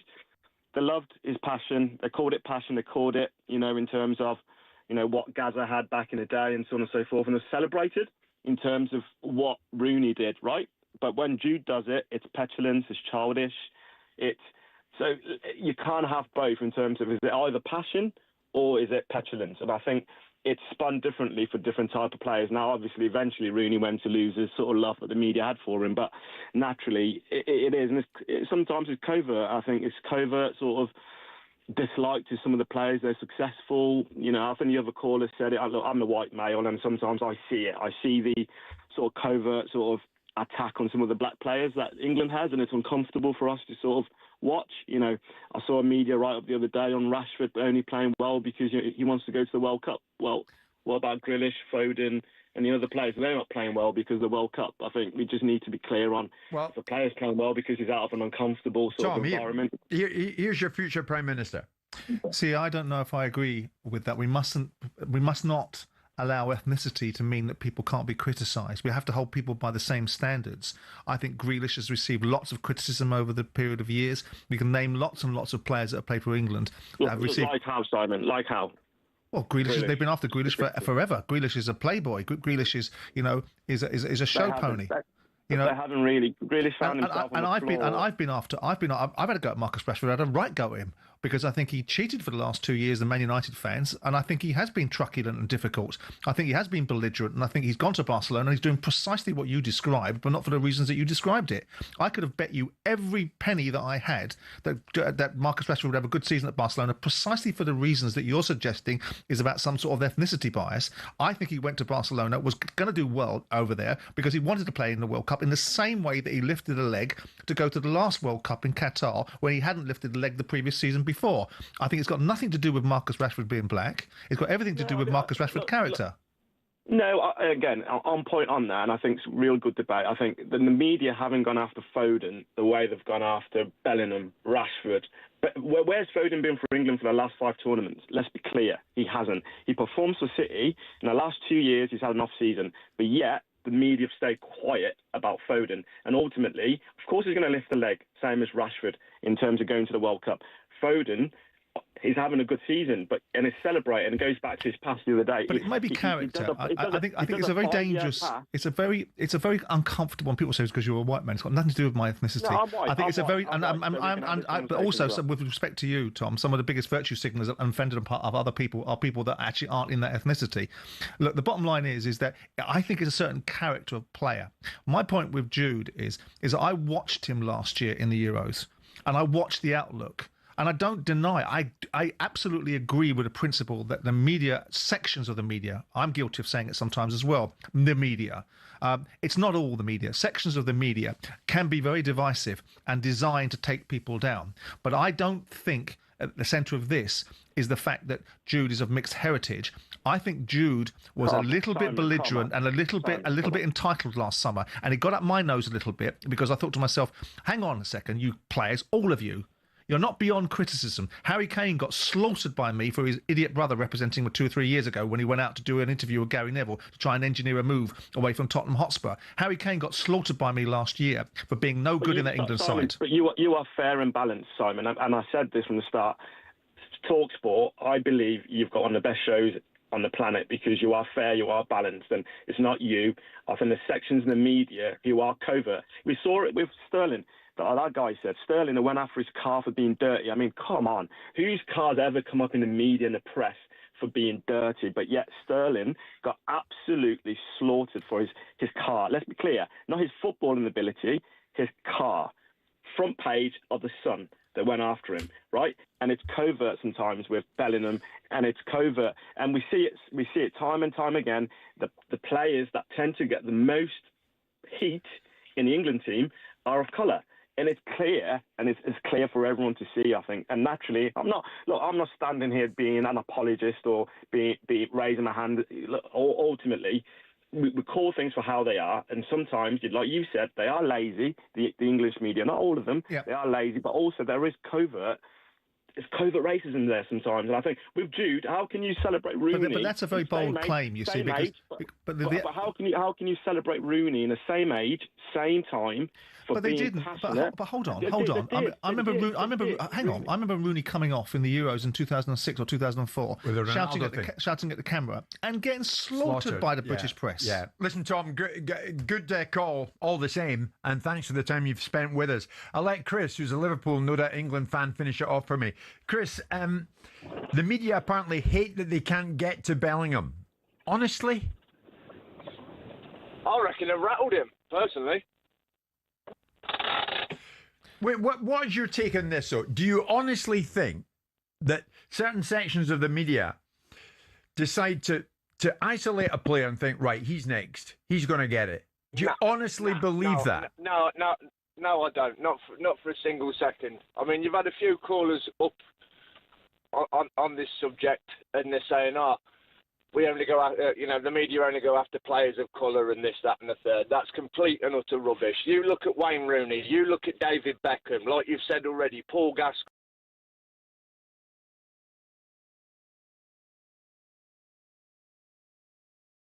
Ping, whatever. Every player, it's the nature of the beast. You know, you become a public figure. I'm sure yourselves will get some form of criticism, not from me. I love talkSPORT. But, you may get criticism in all walks of life. It's more magnified now because they are in the public eye 24/7. It's a build-up to a World Cup. We've just come off the finals in the Euros. Everyone wants to know Jude Bellingham and Jack Grealish and Ollie Watkins and all these boys. So sure. They're going to focus all their energy on either ruining them, which I don't understand for the life of me why they want to, or backing them up. It's on a very, very rare occasion you do get the backup, and 9 times out of 10 it's a negative story they're looking to print. But then again, how much of those stories are true? Actually, the thing I think is that we're very guilty of in this country is we build these boys, whatever sport it is, up to superstars when then actually a lot of them are not. We build them up to standards that either societally or in their industry that they're not at. Jude Bellingham is a really good player. Don't get me wrong, and I don't want to fall the wrong side of this conversation, but I don't think he is as good a player as people are building him up to be. I didn't think that Marcus Rashford was as good a player. So what happens is you build him up to a level, and then all that can happen after that is you start to pare it back. So I think we're very guilty in this country of turning people into things that they're not, then holding them to those standards, which they weren't at in the first place, then judging them by those standards, and then pulling them down by standards that they never claimed to be at. Jude Bellingham is a brilliant footballer. He wouldn't be at Real Madrid if he wasn't. But Jude Bellingham is no Zidane. Jude Bellingham is no top player in comparison to some of the world-class players. You don't like it when the media build someone up just as much as you don't like it when the media, in your eyes, knock someone down. If the media can't really win. But if you're creating a false premise if it's a straw man argument that you're advancing, the only way it can go is one way. You turn these people into superstars. I always made the claim with Marcus Rashford that he wasn't this world beater. So when people started pulling him down and started pulling his performance to pieces, it's because it's like VAR. VAR was designed to be 100% accurate and was never going to be wrong. So of course, by those standards, people are going to pull it down, aren't they? Including the media. You can't deny Bellingham is a superstar. In the standards of modern day football, yes. But he ain't no Messi, he ain't no Ronaldo, no, well, he ain't no Cruyff. Give him time. In this world, he's a he kid. is. In this world, he is. In our world, we've now told the world that he's the best player on the planet. He's as good as anything else that's out there. He's better than anything else out there. He's a superstar. He is. So when he doesn't become a superstar at certain times, or he performs at a level which is more befitting of the less hyperbole that we put on him, then we won't be so judgmental. I'll say one final thing in this, Simon. When I met him all these years ago down at the Den, after he was man of the match for Birmingham against Millwall, he was a delight, and he still is. Exactly. And I'm personally thrilled. Now, go on record as saying it. I personally am thrilled that Bellingham has got to where he's got to, and it's far from over. And his family should be very proud of him. And very proud of themselves as well, because they brought two fantastic footballers, both him and his brother, to the fore. Okay, that said, we're live, and we're on talkSPORT, and with you all the way through until 1.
talkSPORT with Keep Britain Tidy. Cigarette butts are rubbish. Bin your butts.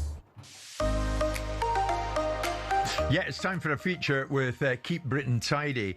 What we do at a moment like this is Simon and I discuss a topic, and then we will then decide whether or not merits being put in the bin. And the topic is this, and I must admit, when I heard this, Simon, I thought, what? But I've no reason to disbelieve him because I like the guy and I think he speaks the truth. Thomas Frank, of course, these days, once of Brentford, now of Tottenham, has revealed that he had talks with both Manchester United and Chelsea on the same day in May 2024, but he failed to get either job. Now, he was speaking to the Danish broadcaster TV2 Sport ahead of the release of his book, Thomas Frank, Diary from the Premier League, the story of Denmark's greatest coaching name. I don't think Thomas thought up that title. If you did, Thomas, well, you got your own way. Frank has claimed that he met Sir Jim Ratcliffe in his garage before he headed to a Mayfair hotel in London for talks with Chelsea. United stuck with Ten Hag before appointing Amorim months later, whilst Chelsea appointed Enzo Maresca. What do you think is the motivation of Thomas to tell? I don't know. This Danish broadcaster, this is actually what happened here. I don't know. Interestingly, that someone's laid claim to be Denmark's greatest sporting name, or coaching name. I think Frank Arnesen might have a view on that. Look, I don't know whether he's got imposter syndrome. Why you'd want to volunteer this sort of information, but obviously if he's written about it in his book, then obviously it's just going to flow through. Thomas Frank is a very capable manager, and there's no doubt about it. And he was a revelation following on from Dean Smith when he took over from Dean Smith and moved on and brought the team further forward, didn't they? And people, obviously got Brentford promoted and was at times very bold. I remember listening to him when he first landed in the Premier League about how they'd smashed this team and smashed that. I thought, ooh, you're going to come up short somewhere along the line and come up a cropper if you keep talking like that. But he's wise and stayed with Brentford. I have never had a problem with him leaving Brentford at the time that he left, because I think he'd earned the right to do so. He'd done a good job, always been faithful and loyal and supportive and respectful of the opportunity at Brentford. There's something to be said about authenticity and unfiltered approaches. We all sat in this studio 4 or 5 days ago listening to Dave Allen, thinking how wonderful it was for someone to express himself. Yeah, Dave Allen, the boxer. Yeah. We're also remarking upon Dave Allen's commentary post the kind of Ben Eubank fight about the authenticity and the honesty of the unfiltered approach. Does this fall into the territory? Should he be batting his eyelids at other football clubs in terms of giving it such reverence? I mean, Man United has been in a state of flux for quite a few years now, so it's not exactly the most wonderful of jobs. Right. Well, Chelsea is not the full deal. Let me quote for his memory of the experience. Sitting down to talk to two of the 10 biggest clubs in the world 2 hours apart is quite unique. I know I didn't get either job, but it was still huge. I remember walking through Battersea Park between the two interviews and thinking, Thomas Frank from effing Frederiksvark? Am I really experiencing this? Well, maybe people like humility. Maybe people think that's engaging. It's authentic, as you say. Well, is it or isn't it? I mean, ask him, what does it take to be a football manager? Are football managers typically a self-effacing, humble, full of humility breed? Is that one of the major focuses of being a football manager? No, most of them are cocky sods that are full of themselves, because they have to be in the job that they have to do. Right? And they have to be leaders of men. And whilst it's relatable to have that sort of, Thomas Frank is pinching himself, I bet he thought he was good enough for those jobs. I bet he thought we should be in the conversation for the job. And if he wasn't in those conversations for the job, he'd have probably been bloody mortally offended. Yeah. So the fact he's done a good job at Brentford, and we're seeing a side of Thomas Frank that's very relatable and very human and very authentic in people's minds and full of respect and all the things that you would like to think that football managers represent and most of the time don't. Yeah. So the fact that he didn't get 2 interviews either tells you one or two things. He sucks at interview levels and spends more time writing a book than doing interviews. He got the Tottenham job. Well, maybe, but Daniel then got booted out 2 weeks later, so what does that tell you? The fact of the matter is that Thomas Frank is a very good football manager that's done a brilliant job at Brentford. Yeah. Whether he pinches himself, we all have those moments. Everybody that's ever been successful in any walk of life, if they're really, really honest, sits there and goes, how did I get here? And that I'm going to get found out soon. I constantly think that were you. I think that for different reasons. Anyway, Thomas, we will. Does he go in the bin? Does he go in the bin for it? No, he avoids. I think. What do you think? Hits the rim and bounces off. Hits the rim and bounces off. Thomas, you've survived going in the bin, and we salute you for that. It's 12 o'clock. We talk boxing. Coming up next. Get in the bin! On talkSPORT with Keep Britain Tidy. Cigarette butts are rubbish. Bin your butts.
Tyson Fury, Floyd Mayweather, Canelo Alvarez. Just hearing these names makes you think money and the hundreds of millions of dollars, pounds or Saudi riyals in boxing. But that's at the top. At the bottom, it isn't quite the same. Even for those on the rise, there's not an awful lot of cash in the boxing world. And if you're just starting out, well, it can be a very costly exercise indeed.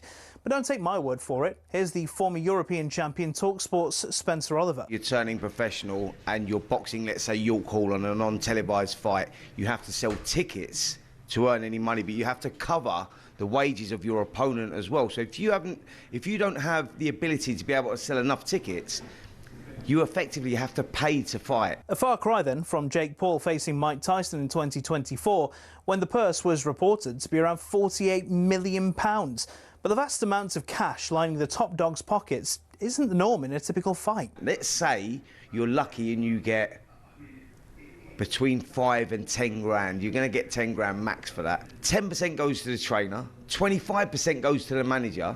Then we've got the tax man to pay as well. So we're cutting that money in at least half. So now you've got 5 grand for a 10-week camp. So you're talking about a guy here earning, he might be clearing 500 quid a week. How do you support a family on that? So boxers chase the dream. And, you know, there's probably 2% of them that actually make it. So say you do make it and you start to rise up the ranks. Strikers Boxing, a training academy, says the mid-tier fighters can earn more, somewhere between £10,000 and £50,000 a fight, depending on record, profile, opponent and popularity of weight class. It's only at the top level does the real cash start flowing in, with the top-tier professionals, i.e. those going for titles, earning 6 figures a fight. Something else you'll have heard of is the terms prize fighter or journeyman. A prize fighter is, as it sounds, someone who picks up fights where they can and gets a nice big check if they win. Journeymen are the fighters who take on up-and-comers, effectively used for experience in the ring.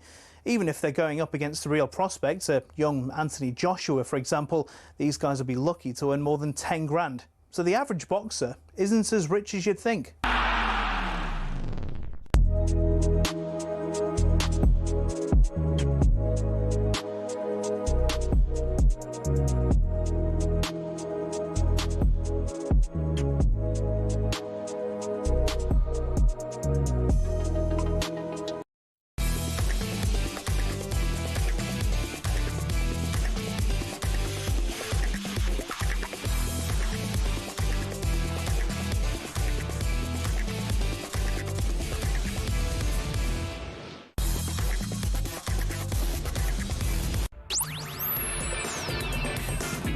Good afternoon, everybody. It's 3 minutes past 12 noon this Tuesday lunchtime. It's Jim White and it's Simon Jordan, and we are live on talkSPORT.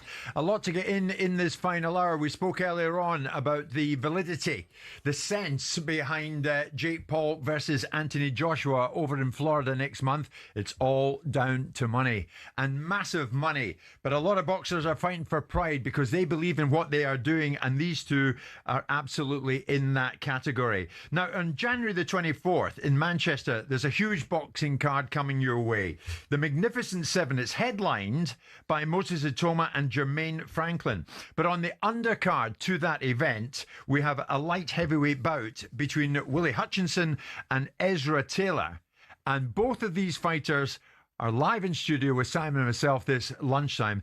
And it should be emphasized, I don't think you can see it if you're watching on YouTube this lunchtime, we have two extremely large security men, large in height, not weight, who are just watching on because anything can happen with these two. And the reason I say that is because the last time they came together, they were almost brawling ringside at Boatse Parker. I'm delighted to say Willie is alongside Simon. Ezra is over here with me, and there's a bit of distance between the two. But are we all safe this lunchtime, Willie? Are we safe? Yes, we're safe. We're safe. Listen, we met up yesterday. We had a good time, and it's all good, man. It's all good. What actually happened then, Ezra? I don't know, man. I think the bright lights got to his head, and he got a bit excited. So, you know, that's like I was saying, you can't have two fighters interviewing each other on the camera. It's a bit of a dangerous territory. But like you said, you got big security guards here now, so if he does kick off, it should be all right. I mean, was it serious dislike at the time, or was it all to promote the fight? Not really, to be honest with you. It was serious on my behalf anyhow. I don't think he was too He's definitely serious on mine as well. He wasn't. Put it out there. He thought it was all fun and games, and I was ready to take his 2 front teeth out, and that's the difference. 2 front teeth. I said it yesterday, and I'll say it again today. And as you've just seen him speak a minute ago, he sounds so happy that the security guards are in here. It doesn't really make a difference to me if you want to know the truth. Let me see your 2 front teeth there. Right, intact. Very, very big. Intact and very, yeah, very but big, that's a difference of someone who's having a laugh and he doesn't know me. Do you know what I mean? I don't need to. At that moment in time, I couldn't really care less if you want to know the truth. Okay, we're all pals this lunchtime, aren't we? Yeah, listen, I've got no hard feelings here. It's just this is a boxing game, and this is what you've got to do. Well, I tell you what, Simon, you know your boxing and you know these two and the pedigree of them. Mm-hmm. We're in for a treat, are we not? Because Willie has a record of 19 wins, 2 losses, 14 of those coming by way of knockout. Ezra here beside me has a record of 13 wins, no draws, 9 by knockout. So expect the sparks to fly, I think. Well, it's a great division. I mean, look, I saw Ezra fight recently against Steve Woodall. I wasn't as impressed as I thought I was going to be. I saw him fight against Josh Boazzi, and I think he came up against a level that was beyond him, with due respect to you, Willie. But this if these two styles gel into a fight, then it could be a very good fight. You know, as I say, both of them have got tickets on themselves, and so they should. You know, I watched you again under the Fabio Wardley undercard, and I thought, who, Ezra? Yeah. I thought you were going to do a better job on Steed than you did. Yeah, I did. I thought you worked him over for lots of the fight, but ultimately you got him out there in the end. But I didn't think that it was as impressive performance as I was expecting to see from you, which means that I've got a higher level of regard for you than the performance I saw the other day, which is a compliment, a veiled compliment, I might add. And you are an interesting character because you make a lot of noise wherever you go. I listened to you having a go at Zach Parker and Josh Boazzi. Yes. Yet stayed and watched it still because you were telling everyone that you weren't going to stay and watch it, but you watched it. I was leaving. If you want to know the truth, it was terrible, wasn't it? It was the worst fight I've ever seen ever in my life. And I was leaving, but I got told I had to stay because I thought that was who I was supposed to be fighting next. Is the winner of them two. What does this opportunity represent for you? I mean, I was involved in the discussions with George and with Ben Shalom that made the fight for you with Josh Boazzi, because the fight that they wanted was Anthony Yard. So, yeah, it was Anthony Yard back in Germany of last year when I was doing the deal with George and Ben. Your name came into the equation because of your impressive win against Craig Richards, which is your biggest win, isn't it? Is it? Well, who's bigger? They're not very big, any of them, are they, really? Well, Craig Richards has gone in... And they become world champions when it's the biggest. Okay, well, that's a tall order in this division. Not very big, they're just all they say. But Craig Richards, obviously having fought against Josh Boazzi, having fought against Dimitri Bivol, who's being regarded now as one of the best fighters in the world. And he could have won that fight. So I think it's fair to say that your performance in beating Craig Richards is what accelerated the opportunity for you to go against Josh Boazzi. So against Ezra, where does this fight take you if you win it? It doesn't really take me far, to be honest with you. If anything, this is a step back to where I'm supposed to be going. But like I said it yesterday, I had 4 or 5 lads. So I was supposed to fight the winner of them 2. So on this date, no one's making it. So they asked another 3 other lads in the top 10 in the world. No one's making the date. The only person that's making the date is this man. So it's in January, and I believe it's money in the bank. So why not? And it keeps me busy. And Willie's actually saying there, Ezra, to fight you is a bit of a step back for him. What is it for you to fight Willie? And on paper, it is. Let's not dispute that. It is, because he's ahead of me on the rankings and whatever else. For me to fight him, it's an amazing opportunity for me. This is my breakthrough, because when I batter this guy, I'm going to be solidified in the light heavyweight rankings. There's nothing more to say about that, because he has a name. He's been simmering around for a lot of the time in his career. There's a lot of light heavyweights out here just simmering, and I'm not too sure what's going on. They try to push on and they end up losing. You know what I'm saying, Willie? So then with that, I'm here. I'm coming up. I'm on the up right now. And he's the next one in front of me. I'm just going to deal with him and then on to the next. So, yeah, it's an amazing opportunity for me. I will get the recognition I believe I should have deserved a while ago. But again, it's show and prove in this sport. It's not about talking the talk, it's about walking the walk. Do you think you've been overlooked to a degree, Ezra? By Willie? In general? Potentially, man. Like, you see what it is? You hear him talking about his amateur accolades and what he's done and all these championships and whatever else. I don't have none of that. I had 18 amateur fights. This is my 14th fight now. In Your first fight was at 19. Exactly. You know when I was 19? 19. You know when I was 19? We don't care what you done at 19. I was amateur. Willie, we don't Scottish, care about British, what you done. European and world amateur champion. Do something like this. I was 9-0. I was 9-0 with 7 knockouts when I was 19. It doesn't make any sense. Listen, and you're 27 now, right? 27, people saying this, like he's saying, I deserve this. Whatever do you deserve? What? Please explain. Look, he said to me, yeah, he deserves bigger. He had a life and death for that man. Hang on, to the middleweight. He said, I was where you were 7 years ago. Yeah. Why are we here now? That means that you failed in your career, that you're fighting someone like myself. You should be ahead. No, it's just no one else will take it. I'm not fighting someone like Willie Hutchinson. 7 years from now, I'm not fighting you. He said it yesterday, right? I promise. And this is the truth. And you did. He said it yesterday. And it was like, if I win or lose, it doesn't matter. It's a great opportunity, like he said. No one said that. You've never heard me say that. For me. Well, Ezra, Willie's saying just a fight. It's no big deal for him. It's not a big deal at all. If you beat him, what does it mean for you? It means a lot. It's like it's a progression in my career. You know what I'm saying? I'm progressing. This is a step up from the fights I've had previously. Again, we understand that. Willie Hutchinson was presented to me 2 years ago, to be honest, and I also said yes to that. Not too sure why that didn't happen. Not too sure why that didn't happen. But again, if I was Willie Hutchinson, why would I fight 2 years ago? He doesn't even want to sound like he wants to fight me now. Clearly, you don't respect me in that sense, and that's fine. On the 24th of January, this is a hurt game. Yeah, and you're going to get hurt. You're going to get hurt. You're going to get hurt. He's 13 fights, man. Do you respect Ezra? As a person, he's not a bad lad, is he? He's all right. But as a boxer, this is a hurt game. People can get hurt. This man can get really, really hurt. You know what the funny is about thinking when he had his first fight, I was amateur world champion. We've seen him get hurt. Come on. We've seen him get folded by lesser opposition. Listen. Let's just put it out there and leave it out there. Hey. We got, what's his name? Clark? Something Clark? Is it Lennox Clark or something like that? Him, yeah. Seen you get folded there, and Bawatsi folded you as well. And so we can see that you can get hurt. I haven't been hurt, and God forbid I do, right? But in boxing, you can see what people's hearts are kind of made of. When you're falling down, you're getting hit to your gut and you're falling down and you're getting folded literally from Lennox Clark. It's crazy. That's at super middleweight.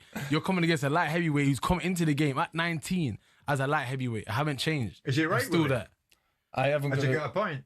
He genuinely, listen, a 13-fight novice that's never done anything in boxing shouldn't be talking at all. I shouldn't be fighting you, Willie. But you know how old this man is? He's 31.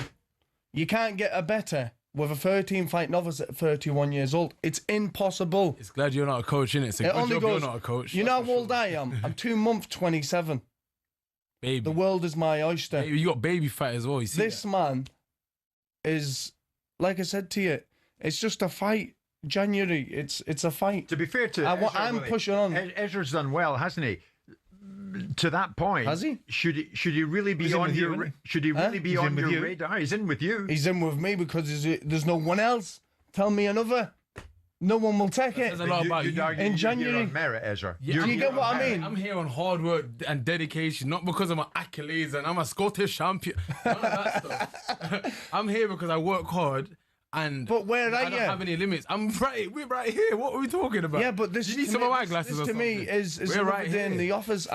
So let's break it down, Willie. What happens on the night? Because it's a big card. Moses Atoma tops. He's a headline act. Yeah. A lot of people, a lot of eyes on it. What happens on the night? This man couldn't get very, very hurt, and no one can see it.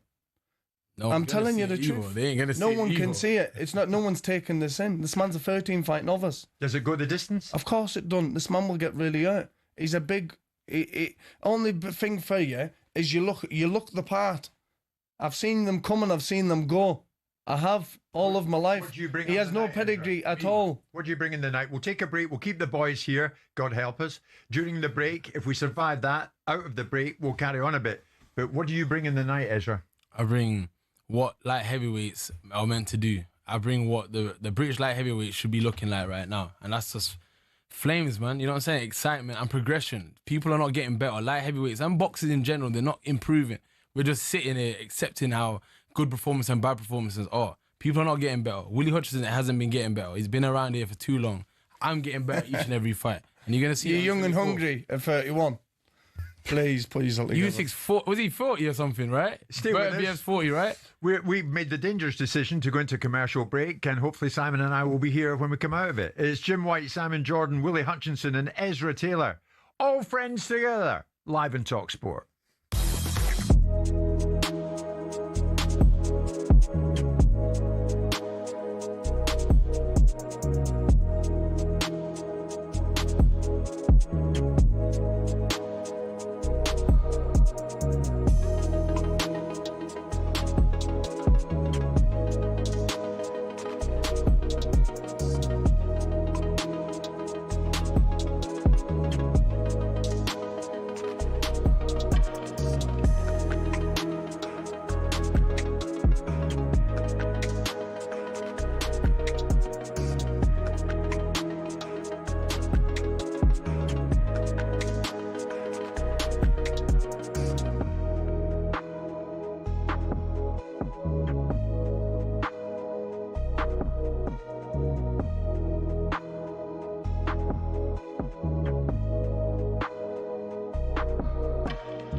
Oh my goodness me, what we let ourselves in for this lunchtime. People out there are loving it, I'm led to believe. We have two light heavyweight boxers who are going to go head to head on the Moses Itoma bill on January the 24th in Manchester. Willie Hutchinson, who has 19 wins to his name, is up against Ezra Taylor, who has 13 wins to his name. In the commercial break there, it was quite reassuring to hear from Willie that in the small confines of this studio on the 17th floor of the news building, with Willie there, Simon here, me here, Ezra here, and two very large security men, Willie reassured us all during the break there that if it, quotes, kicks off, he'd beat us all up. That was an interesting moment, Willie, and you were quite serious about it. I was serious. Like, it doesn't matter who's in this room. There's 6 men in here. I know I'll come out on top in here, no problemo. The man behind you is about 8 foot. I know. Are you serious? I am serious, yes. All right, Simon. I'm as serious as I'm ever going to be. I think Simon and I will butt out of this. Ezra, on a serious note, though, 19 wins to Willie's name, 13 wins to your name. It's about experience as well in the fight game. Do you feel he edges that going into this fight in that area? Not really, because, you know, experience, you can look at it and look at a fighter and say, you know what, he's very experienced and he's well-versed. I don't look at this guy as being well-experienced or well-versed in anything he's doing in the ring. At this stage, at his level, you know what I'm saying? What he said, 19-odd fights or wins or whatever else. I ain't looking at none of that. I just see him as another opponent. I see a lot of flaws in his game that I'm going to exploit. Simple as that, really. You see weaknesses? I see too many for someone of his caliber. Again, it's not just him. I see that in the light heavyweight division in the UK. A lot of. So it's just for my time to just go and just. Well, who specifically? Because if you're looking at the light heavyweights in the UK, given the fact you've got Callum Smith in that division, given the fact you've got Ben Whittaker, you've got Anthony Yard. You've got an embarrassment of riches in light heavyweights. It's probably one of the most competitive divisions at all. I think that's a bold statement, Ezra. You want to know something, though? You know what would be a good fight for this man? Get on 100%. Why you talking about other people? Because I'm the finish of you. The difference is, you know what would be a good fight for him? And for the other lad, Ben Whittaker and him. Honestly, because they're both on the very same level. What do you both think of Ben Whittaker? He fights next week. He's in your same weight division as Simon pointed out. Yeah. What do you think of him? He's not great, is he? The same again, and the stuff he's done as an amateur is outstanding. Tour. He needs to stop. It is an Olympic silver medalist. He won a lot of things. I know Ben. I don't know this man. I know Ben, but it's a shame for what I've seen of Ben. He's actually on the same level as this man. Is there too much showboating when it comes to Whittaker? It's not really showboating. I love the showboating. It's what makes boxing. It's right up my alley, baby. But it's something's missing with him since he went professional, I believe, and I don't know what it is. Is it or what it may? Something. And him would be actually a decent fight. I think Ben Whittaker's a decent. He's a decent boxer. He's good. He's got good characteristics, flair or whatever it may be. It's still good. He's a decent boxer. I'm gonna dispute that. I'd love to fight him. I would have loved to fight him before this guy, but do you get what I mean now? Yeah, because there's levels, but. Willie, we're fighting. Now we're on. But we're fighting now. But it's the levels. Did you hear that? There's levels. Ben Whittaker is a prospect. I'm coming out of that category now, right? I would have coming out the category at 31. I would have loved to fight him, but now I'm fighting this guy. This has been. This guy ain't done anything. I was a prospect at 20-year-old. You only just beat Craig Richards. That's your biggest win, and you talk about me and I haven't done this and I haven't done that. Well, how would you do with Craig? This amateur, I would have dealt with him. At least Craig, I would have dealt with him. Amateur thing. I would have dealt with him. I would have dealt with him. The same way I'm going to deal with you. I'm going to deal with you worse than how Bawatsi did. Bawatzi's poor. Unfortunately to say, he's poor. He declined. We just watched that. We just seen Bawatsi and Zach Parker, and you just said it's the worst fight. You said the worst. Because probably never heard of that word probably before. Them fights but listen, Callum Smith took you just said that. You just said that. Yeah. This is going well. Bawatzi's on a decline, right? Yeah, he's on a decline now. He's not a bad boxer, is he? At least he won an Olympics bronze medal. We'll give him that one. He loves the amateur, this guy. He had his first amateur fight in 19. You should have brought your belts in here with the amateur stuff that you're talking about. It's just like Simon Jordan. We're still in the studio. We're still here. I have the pretend ones that you still have. Simon, come in this. The levels to this fight. Where are the levels? He just said it himself. Has he not answered his own question? No, but he didn't really. How not? What he was talking about was giving the view of levels and where they were. So he was talking about the fact that he's on a level levels in boxing. Well, of course it is, because it's a statement of fact. There isn't there? But he wasn't suggesting that he was on a level with Ben Whittaker. He was talking about his levels to this game. Right. He said he could have done with that fight before me. Commercially, maybe. No, because Ben Whittaker sells tickets for him. Ultimately gets commercial revenues because that's what Ben Whittaker adds to value. Liam Cameron is a question that gets asked of Ben Whittaker, which he subsequently went and dispatched him in the second fight. This is an interesting fight. Which he did. Both of them are spending a lot of time talking about what other people are doing in the division. And really and truly, I don't think it's upon either of them to comment on what other people's shortcomings are. I think they should be focusing on their strengths, and this fight will bring out a winner, and we'll see what opportunity creates for them next. I think you're 100%. This is dangerous territory, Simon. But very dangerous. Who wins it? I don't know. I think this is a bit of a pick 'em. Come on, off the fence, Simon. No, not on the fence. I genuinely don't know. I don't think he's as good as he thinks. Hit you from here. Willie could. I don't think it's as good as I think I am. No, I don't think you are as good as you think you are. But that's nothing. Do you not? No, I don't. Well, what about when I'm undisputed lightweight champion of the world? Well, then I'll happily eat crow, but I don't think. I'll take us for lunch. I don't think I'll be seeing that day anytime soon. I think there'll be several people in front of you that will be able to achieve that. Do you think? Well, undisputed. You're going to be an undisputed. Yes, I am. In the division that you're in. Yes. Well, listen, it's great to have those beliefs. No, I am. And if you don't believe in yourself, who's going to believe in you? But in this fight, I think it's a pick 'em fight. Why do you think that Willie can't get to that level? Exactly. Because he's been at that level and he came up short.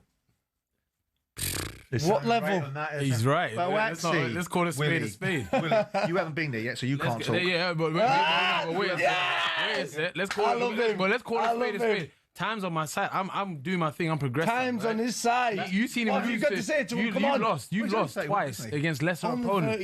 31. He's talking about undisputed. You're talking to me like I'm an old man. I'm just turned 27. I'm not talking to you about any age. You're bringing age up. If he looks after himself and looks after himself properly and lives the life, you've got people at elite levels at 36, 37, 38 years of age. He's got plenty of time on his hands. No time to waste. Right. So if he beats you, he puts himself in a situation where he goes to the next level of opportunity. Briefly, boys, before you leave us, it's lunchtime, and God knows we'll miss you both. AJ against Jake Paul. Are you having that, Willie? It's ridiculous, but it's money. It's money in the bank, isn't it? Of course it's ridiculous. You know what I mean? If AJ, the two-time heavyweight champion of the world, the Olympic gold medalist heavyweight champion, doesn't stop this man who was on YouTube 5 years ago dancing up and down, then there's something wrong. Do you think it's a nonsense, Ezra? But it's money. I think it's a bit of a fraud, to be honest. But you know, with AJ, he's been at the highest level. He's done kind of everything you could do in boxing. Who are we to speak about what you can and can't do, especially when he's having an easier fight to earn more money? I guess at that stage, but it's not what he can and can't do. It's what he's gonna do. So he should be able to deal with Jake Paul. He'll smash as boxing fans. He needs to deal with it. Absolutely, but if he doesn't, it's bad for boxing. But he will, won't he? We all know he can saunter in a nightgown and deal with him. He's one of the best to ever come out of this country. Let's finish on predictions and the way you both see January 24th when you go in against each other on the Moses Atoma bill. Ezra Taylor, light heavyweight fighter. You go in against Willie on that night. What are you going to see? What are you going to bring? Oh, I'm going to bring something different that he ain't ever seen. I'm going to break him down, make him really rethink about what he's doing here, because it doesn't make any sense while he's still here thinking and talking the way he's talking. But I'm just going to beat him up, man, and I can't wait to really put my lever in his face. Willie, same question to you. What do you bring in the night? I just, as long as I'm happy, to be honest with you, it'll just, whatever it may be. It makes no Come on, what kind of performance do you hope to put on? This man will get hurt. I don't understand what you're all seeing. I'm puzzled. This man will get hurt, and it's worry about other fighters and whether they were going to get hurt when they stepped in against you. You seem to be awfully worried about whether he's going to get hurt. He's in the hurt business. He knows he's going to get hit by you. Yes. Right. So you've fought 19 other opponents. This man truly don't. So you're saying that he's such a level beneath you that he's in real danger. He's in real danger. There you go, mate. There's your task. Cheers, nice one. Like I didn't know what I'm stepping into anyway, but cool, that's fine. Exactly. We're gonna see. Ezra Taylor, Willie Hutchinson. It's been fun. And the boys go head to head in January. And of course, it's a serious business. And we wish them both well and that both of them come through unscathed. You're proud of your Scottish roots, Willie. I am. I was born in Livingston, Scotland. He's a Geordie. I was born in Livingston, Scotland. I've been in Lanark all of my life. I've just bought a property in Carlisle. Your dad's a Geordie. He is, but I'm not a Geordie son. Yeah. I'm Scotland through and through. Yeah, right. Come on, the Scots. There you go, Willie. You can come back anytime. So can you, Ezra, before I forget. That, mate. My God, nothing if not entertaining. And we're live on talkSPORT.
It's reported Norwich City are set to announce former Rangers boss Philippe Clement as their new head coach. It's after they sacked Liam Manning with second bottom. Now, talkSPORT's been told AJ will not mess about when he fights YouTuber Jake Paul next month. Boxing trainer Dave Colwell says the action, which will be streamed live on Netflix, will not be scripted. Do you really think that he's going to throw away all his brand, AJ, to go in there and carry Jake Paul for a few rounds and just have a little shadow box in the ring? No, he's not. This is going to be, remember when he fought Francis Ngannou? Yeah. It's going to be like that. AJ's promising no mercy against Jake Paul on December 19th in Miami. Elsewhere today, Paul Lambert's urging the Scotland squad to play with their heads and not their hearts tonight, with the World Cup place on the line at Hampden. I think the big thing, they have to control the emotion of the game. I think if the lads do that and don't get carried away with the crowd, then they've got a chance. They say that you can never win the game in the first minute, but you can certainly lose it. A win over Denmark would see Scotland qualify automatically. Wales play North Macedonia later, but need Belgium to lose at home to Liechtenstein if they're to avoid the playoffs.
Boxing updates on talkSPORT with DAZN, the global home of boxing. Sign up now at dazn.com/boxing. Well, this Saturday, 4 world titles in 4 weight divisions. A night of champions as David Monster Benavidez takes on the Brit Anthony Yarde for the WBC World Light Heavyweight title, featuring Devin Haney and Bam Rodriguez. Watch live this Saturday only on DAZN.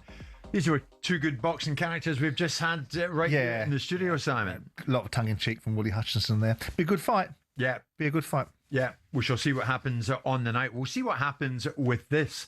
You might remember, Simon, back in February 2022, the former Chelsea owner, Roman Abramovich, was sanctioned by the UK government after Russia's invasion of Ukraine. When Abramovich announced that he was selling the football club, he said there and then that the proceeds from the sale would be donated via a foundation, quotes, for the benefit of all victims of the war in Ukraine, which would include those in Russia. Well, thereafter, the UK government has argued that the fund should only be spent on humanitarian efforts inside Ukraine. As a result of that, the £2.5 billion from selling Chelsea has been frozen right here in a UK bank account since that time, since 2022. So there is a standstill here. And how is change of any sort going to come about?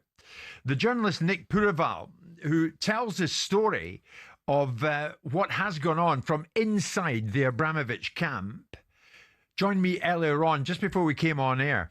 And I put it to Nick, okay, 4 years on, could he believe that the £2.5 billion from the sale of the football club still remains frozen right here in the UK? I think, unfortunately, Jim, I can. Just because of everything that's happened and how complicated everything around the sale of Chelsea, Russia's invasion of Ukraine, the escalation of their invasion of Ukraine in 2022, and everything that's happened since. And it just feels overall as though we're at the stage now, we've been in this stage for a while actually, where I'm not sure anybody knows exactly quite how to unpick all these complicated sets of circumstances in order that money could be put to,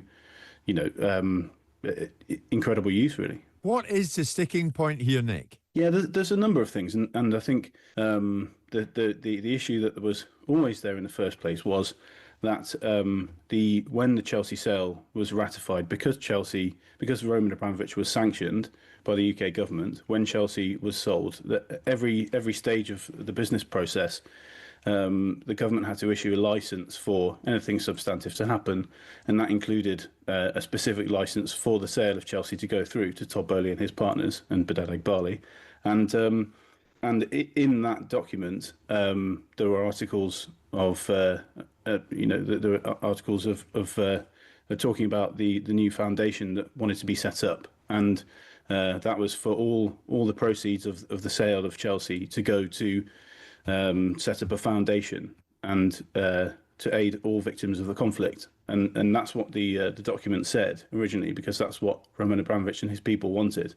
But what the government wanted was for all that money to be spent inside Ukraine specifically. But that's always remained a loggerhead, because the official documents say that all the money should go to all the victims, and the government wants all the money to be spent inside Ukraine. So that remains one sticking point. But obviously what's been happening in private across the time as well, in tandem to that, which has only just become public, was there's a long-running case that Roman Abramovich is dealing with in Jersey, and he had lots of assets based in Jersey, some property and other things in Jersey. And the Jersey government, they put down a freezing order in April 2022. So this was just after a month after Roman Abramovich was sanctioned by the UK government, and this was still relating to the war in Ukraine.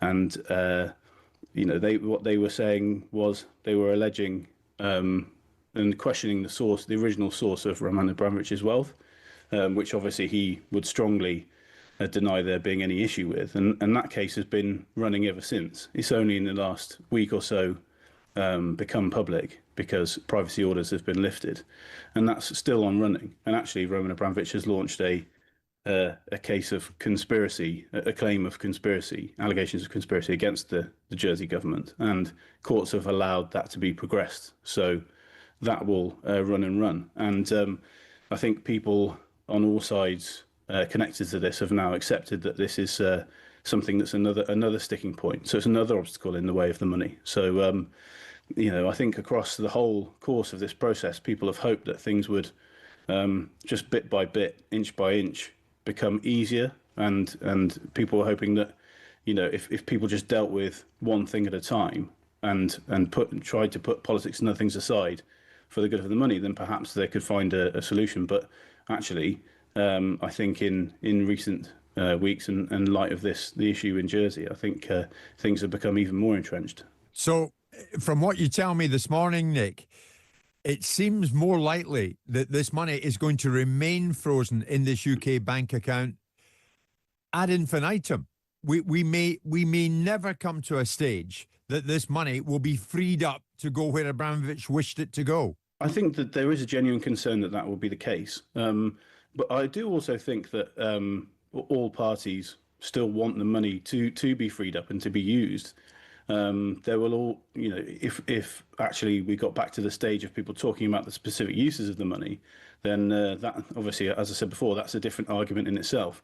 But at this point, I think getting back to that stage would be progress. And I think there is a real fear that that's that it may not actually, it'll take a long time to get to where it's going to. But that said, certainly Roman Abramovich and his people are still strongly determined that this money goes to aid all victims of the conflict, and in whatever guise that happens, in the right way through all the due processes, in the fullness of time, their position hasn't changed. That's still what they want to happen, and that's what they're still working towards.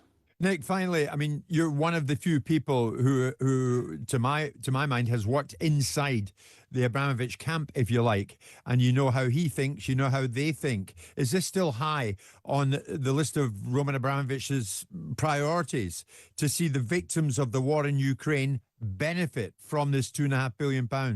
Absolutely. it's always been one of the things that's been closest to his heart and his determination after selling Chelsea, after stepping away, and after being sanctioned by the UK government. And he and his people still very determined that this money will go to to be put to its best possible use, go to its best possible causes. And I think the idea all along has been for that money to be used for something transformative, and that hope still remains, and efforts are still being strongly made towards that aim as well. That was Nick Pouraval, the author of Sanction, the inside story of the sale of Chelsea. Simon, 4 years on, we're still in something of a state of paralysis here, because Abramovich can't access the £2.5 billion sale proceeds because of the UK sanctions. Mm-hmm. But the money, the £2.5 billion, still legally belongs to him. Not really, no, because the only thing he has control over is the deployment of that money, which is what he is currently arguing about with the UK. But that's key, isn't it? Well, yes, but it's not his money. The deployment of it is the only thing that he has control over now. Now, if you look at the scheme of things, this war has allegedly cost 1.5 trillion for all the parties involved. So when we're talking about 2.5 billion, it's very small beer in the great scheme of things as to what the economic effects of this war are on all parties. There is an argument to suggest that the deployment of the funds that Roman Abramovich agreed to, he's not necessarily part of Putin's war machine.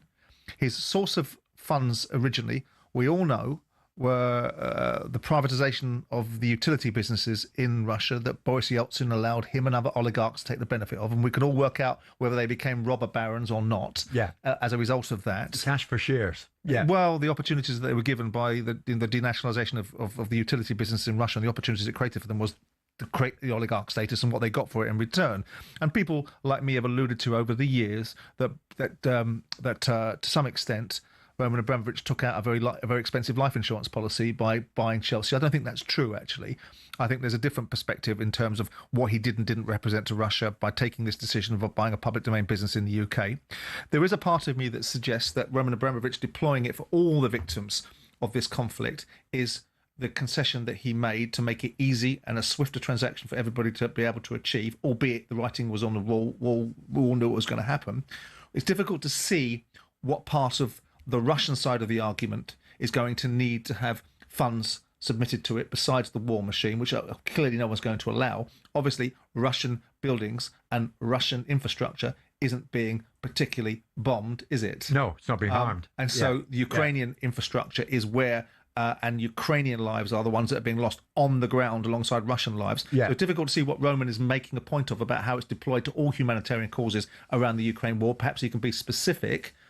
But like most things with the government in this country, there is always an overreach and a need to be taking it to the point where they're making sure that the aspects of what they think things should be is being deployed in a certain way that brings up lots and lots of questions. They sanctioned Roman Abramovich. Roman Abramovich was he sanctioned? He was sanctioned because of his ethnicity, i.e. he's Russian. Yeah. Right? He wasn't sanctioned because he was part of Putin's war machine, because by the very nature of this author's book, he tells you that he was involved in trying to negotiate a process of peace between the Ukrainians and the Russians. At an early stage in the dispute. At a very early stage. Yeah. So the fact that the government they sanctioned him because of the optics of a very high-profile Russian owning a very high-profile public domain business in the UK. Took his money as a result of it and locked it into a situation. He agreed to all of that without making it difficult. He stepped down very quickly, read the room, and made a decision which the UK government accepted were the conditions of the sale, which is this money will be deployed to all the victims of the Ukraine-Russian conflict. The UK government have now narrowed that and said no, only in the infrastructure or the opportunities within the confines of Ukraine. Now, that might be right, but that wasn't the principles or the broad strokes of what was originally agreed. So who backed down first, Abramovich or the UK government? Again, I make the point. If this war, this conflict, this illegal invasion of a sovereign state, which no one disputes, really, has cost 1.6 trillion, we are talking about a very small and inconsequential number. It's not small and inconsequential in most people's lives because 2.5 billion is beyond the comprehension of most people. But in a conflict that's cost 1.5 trillion, it's small beer, it's optics for the football world, and it's Roman Abramovich and Chelsea's name above the door. Okay. I think the government are going to have to accept. Well, saying that, the government have got assets that they've taken from previous dictators, like pieces of real estate that have sat in abeyance for 20 years. Yeah. So yeah. probably it'll still be there in 10 years' time. Abramovich's £2.5 billion from the sale of Chelsea remains frozen right here in the UK. We're back after this.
Well, you can kick off the new year in style. talkSPORT and our mates at Virgin Atlantic are giving you the chance to win a trip for two to Las Vegas.